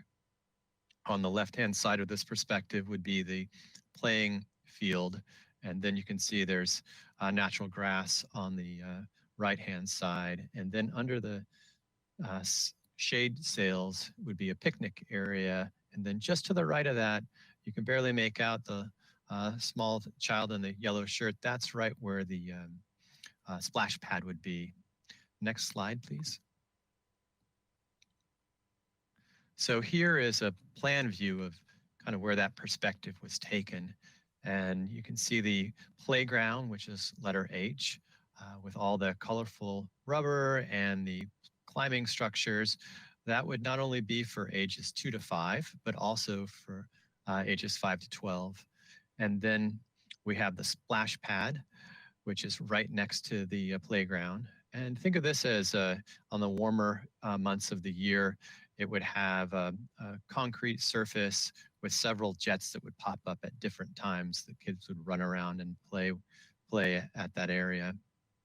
And then letter J is the area that has the shade sails and the picnic tables. And you can barely make out the 6 picnic tables that are kind of in the center of this location.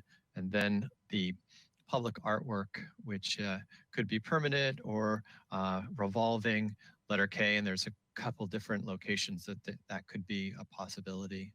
But what I'd really like to point out with this area that's kind of centrally located is how it could be used by families or caregivers with a parent watching a child in maybe the playground and also having a child play a soccer game or a practice, or have a child also in the skate park or the basketball court. It's really useful for that type of family gathering. Next slide, please. So here is a plan that shows the trees and the landscaping. So the trees that are circled in yellow, those are the ones that we are preserving. And as you can see that they're really gathered there along Coda Street. There's 18 of those trees that we plan to keep, and then we're going to grade the rest of the site.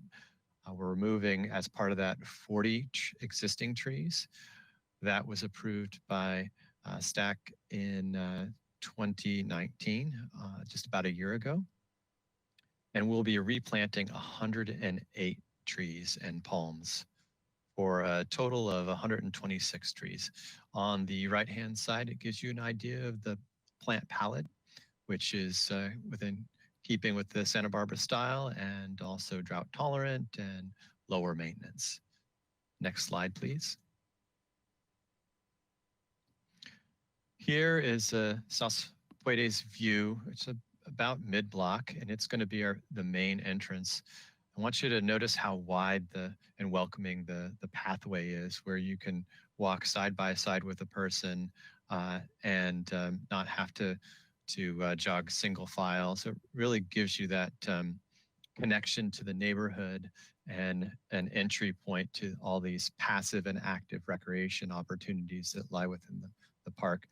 Park hours will be open at 8 a.m. and closed 1/2 hour after sunset. Now, it could also stay open later by permit, and we'll have fences and gates that will surround the park. Next slide, please. So I'm happy to announce that we got a complete application and we're in the environmental review process currently. So we expect to be at Planning Commission in November. And after approval of Planning Commission, we'll be back at the Architecture Board of Review for project approval, which will start our 10-day appeal period. And then we'll be working on our construction drawings. We plan to construct the project in 3 phases. The first phase would be the right-of-way improvements, which would really give the community the opportunity to use that extra parking right off the bat. And then phase 2 would be the grading and demolition and the construction of the sports field. And then phase 3 would be the additional pool facility, the buildings, the skate park, and the other sports courts. Now, construction could start as early as mid-2020, depending on funding sources. Next slide, please. The master plan development was completed with general funds, approximately $440,000. We also got a community block grant for $146,000 and change for public right-of-way improvements, including pedestrian and parking improvements. And we're planning FY21 for Measure C funds for the construction drawings of $250,000. And Ms. Zachary has submitted for a state park grant for $1 million, which I believe we've made it to the 2nd tier. So we're only one of 2 California parks that are in line for that funding. And then we plan to submit for additional grants in November of this year. Next slide, please. We're requesting that you make the findings pursuant to the Santa Barbara Municipal Code Section 2837-025 and recommend to the Planning Commission to approve the Ortega Master Plan project. Next slide. So for your convenience, we've put the findings down on one slide that you can toggle back to. And next slide. And then this is our end of the presentation. Thank you so much. Thank you. Let's start with and I'm quite sure there's going to be some public comment. So, Ms. Zachary, do you wish to speak? Chair Clark and Commissioners, I just wanted to add to the presentation regarding the proposed phasing of the project, which you might have questions about.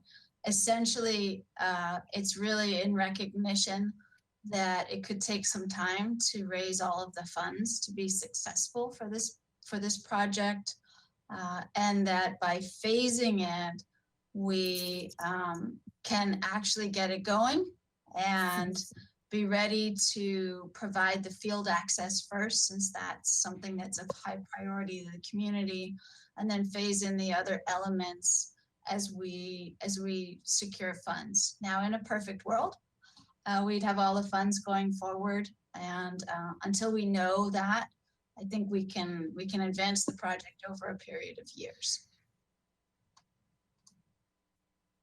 Thank you. Are there questions for Mr. Van Molen?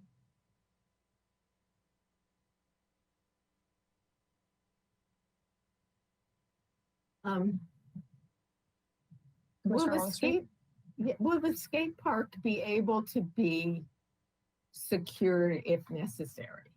we've gone through various problems, issues at our current skate park that possibly could have been alleviated in one way or another if it could have been secured. Will this have an aspect of that as technology come a ways in that area? Commissioner Longstreet and commissioners, at this point in time, haven't developed construction drawings, so that is something we could definitely look at. I think it might be useful for maintenance or various things where we've just had issues over time, and it's been a tough one. So it might be something to look at, but I'm excited, and I would echo what Ms. Zachary said about the funding. When we had the really bad times in 2008, and when we came out of it, part of coming out of it was if there were shovel-ready projects, there was government money to stimulate the economy. And by having a project like this shovel-ready, we can apply for things that will come up. And I'm hoping that we get through this time we're in now, and the same kind of economy happens where we can get things done. And I just remember there were a variety of projects in the city that were completed only because they were shovel ready at that point. So thank you for all this work. And I know this has had a tremendous amount of community input. And I also, I'm just happy for our community to have a park of this quality. So. Ms. Zachary? Chair Clark and commissioners, really, I think back to the skate park question. In this instance, we are proposing to fully enclose this park with a fence, in part because of the variety of potential misuse issues. And that does give us the ability to deal with maintenance and access when necessary. The location of this skate park is very different than the one at the beach as well. So we anticipate we'll be actively engaged with the area residents and businesses. We've got a school that's on the other side. So our hope is that managing this space will be easier than managing the skate park at the beach. And at the same time, as Mr. Van Molen indicated, as we go into construction drawings, we can certainly look at options, or at least design for the future if we needed to make a change at some point. Because I think that's one thing. Sometimes you have an unintended consequence of something you do. And the question is can we go in and amend what it is? And we'll certainly look into that. Thank you. I just had a comment to make, kind of reflects something of what Commissioner Longstreet said is, you know, I understand the concern about some unwanted activities at the skate park and how it'll be a good thing to be able to fence it in.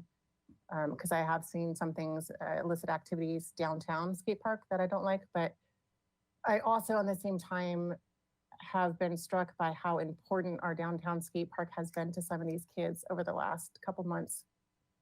Well, when it reopened, that just needs some kind of outlet for what they're dealing with on a home level in the isolation. And there is a camaraderie to skateboarding. And I think that with all the community involvement that you did when putting this project together, like asking for these kids and adult skateboarders input, you made some people who tend to be disenfranchised at times because the illicit activities of some members reflect on the whole group.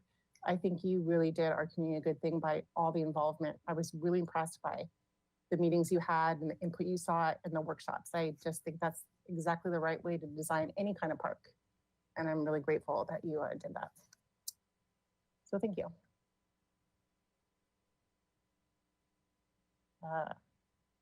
Any other questions? Oh, one more question? Since that last community meeting down at the waterfront, were there more? Oh, I guess I can look at myself, never mind. Vice Chair McGill. No, I just largely want to reiterate, I just think this is an exciting project. It is exactly the kind of thing that we should be bringing to the community because it serves the community's youth and it serves just a diverse population. I would be wholeheartedly supportive of anything we can do to accelerate funding and planning, and I know that that's a pipe dream. The community involvement was so impressive. I mean, it really was just kind of a masterclass to my perspective in bringing a community on board and engaging them in a major infrastructure improvement. So I just think it's very exciting. And as it goes forward to the other commissions, particularly Planning Commission, love to know what we can do to help. Thank you. Nobody that I can see looks like they want to speak, so I'm going to ask Ms. Navarez, is there anybody from the public who would like to comment? Chair Clark, we do not have any raised hands. Oh, okay. Are you ready for a motion on with the findings? Do we have to read the findings in their entirety into the motion, Mr. Van Molen? Be a good idea? I believe you do, yes. All righty, and here we go. I would move that the Parks and Recreation Commission can make the findings that the Ortega Park Master Plan meets the needs of the community and that the proposed park and recreation improvements are appropriate and necessary for the benefit of the community and visitors.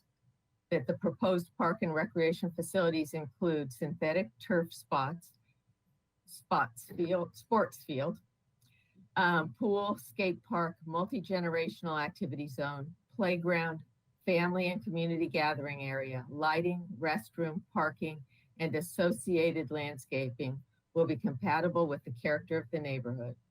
That the total area of the site and the setbacks of all facilities from the park property lines and street are sufficient in view of the physical character of the land, proposed development, and neighborhood to avoid significant negative effects on surrounding properties. That the intensity of park use is appropriate and compatible with the character of the neighborhood.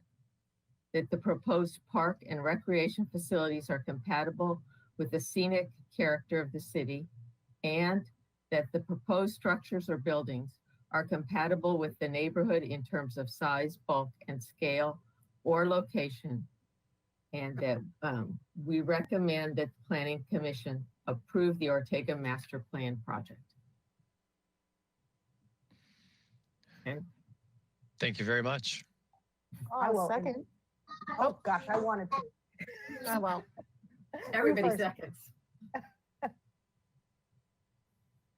You can second if you like, Vice Chairman Gill. I don't have a problem with that. No? Okay, my second stands. Is there any discussion? All in favor? Aye. Aye. Aye. Opposed? So moved. And with that, I want to thank you all for your attention during a very long meeting, and stay safe, wear your mask, and I'm going to adjourn this. I'll see you next month. Thank you very much.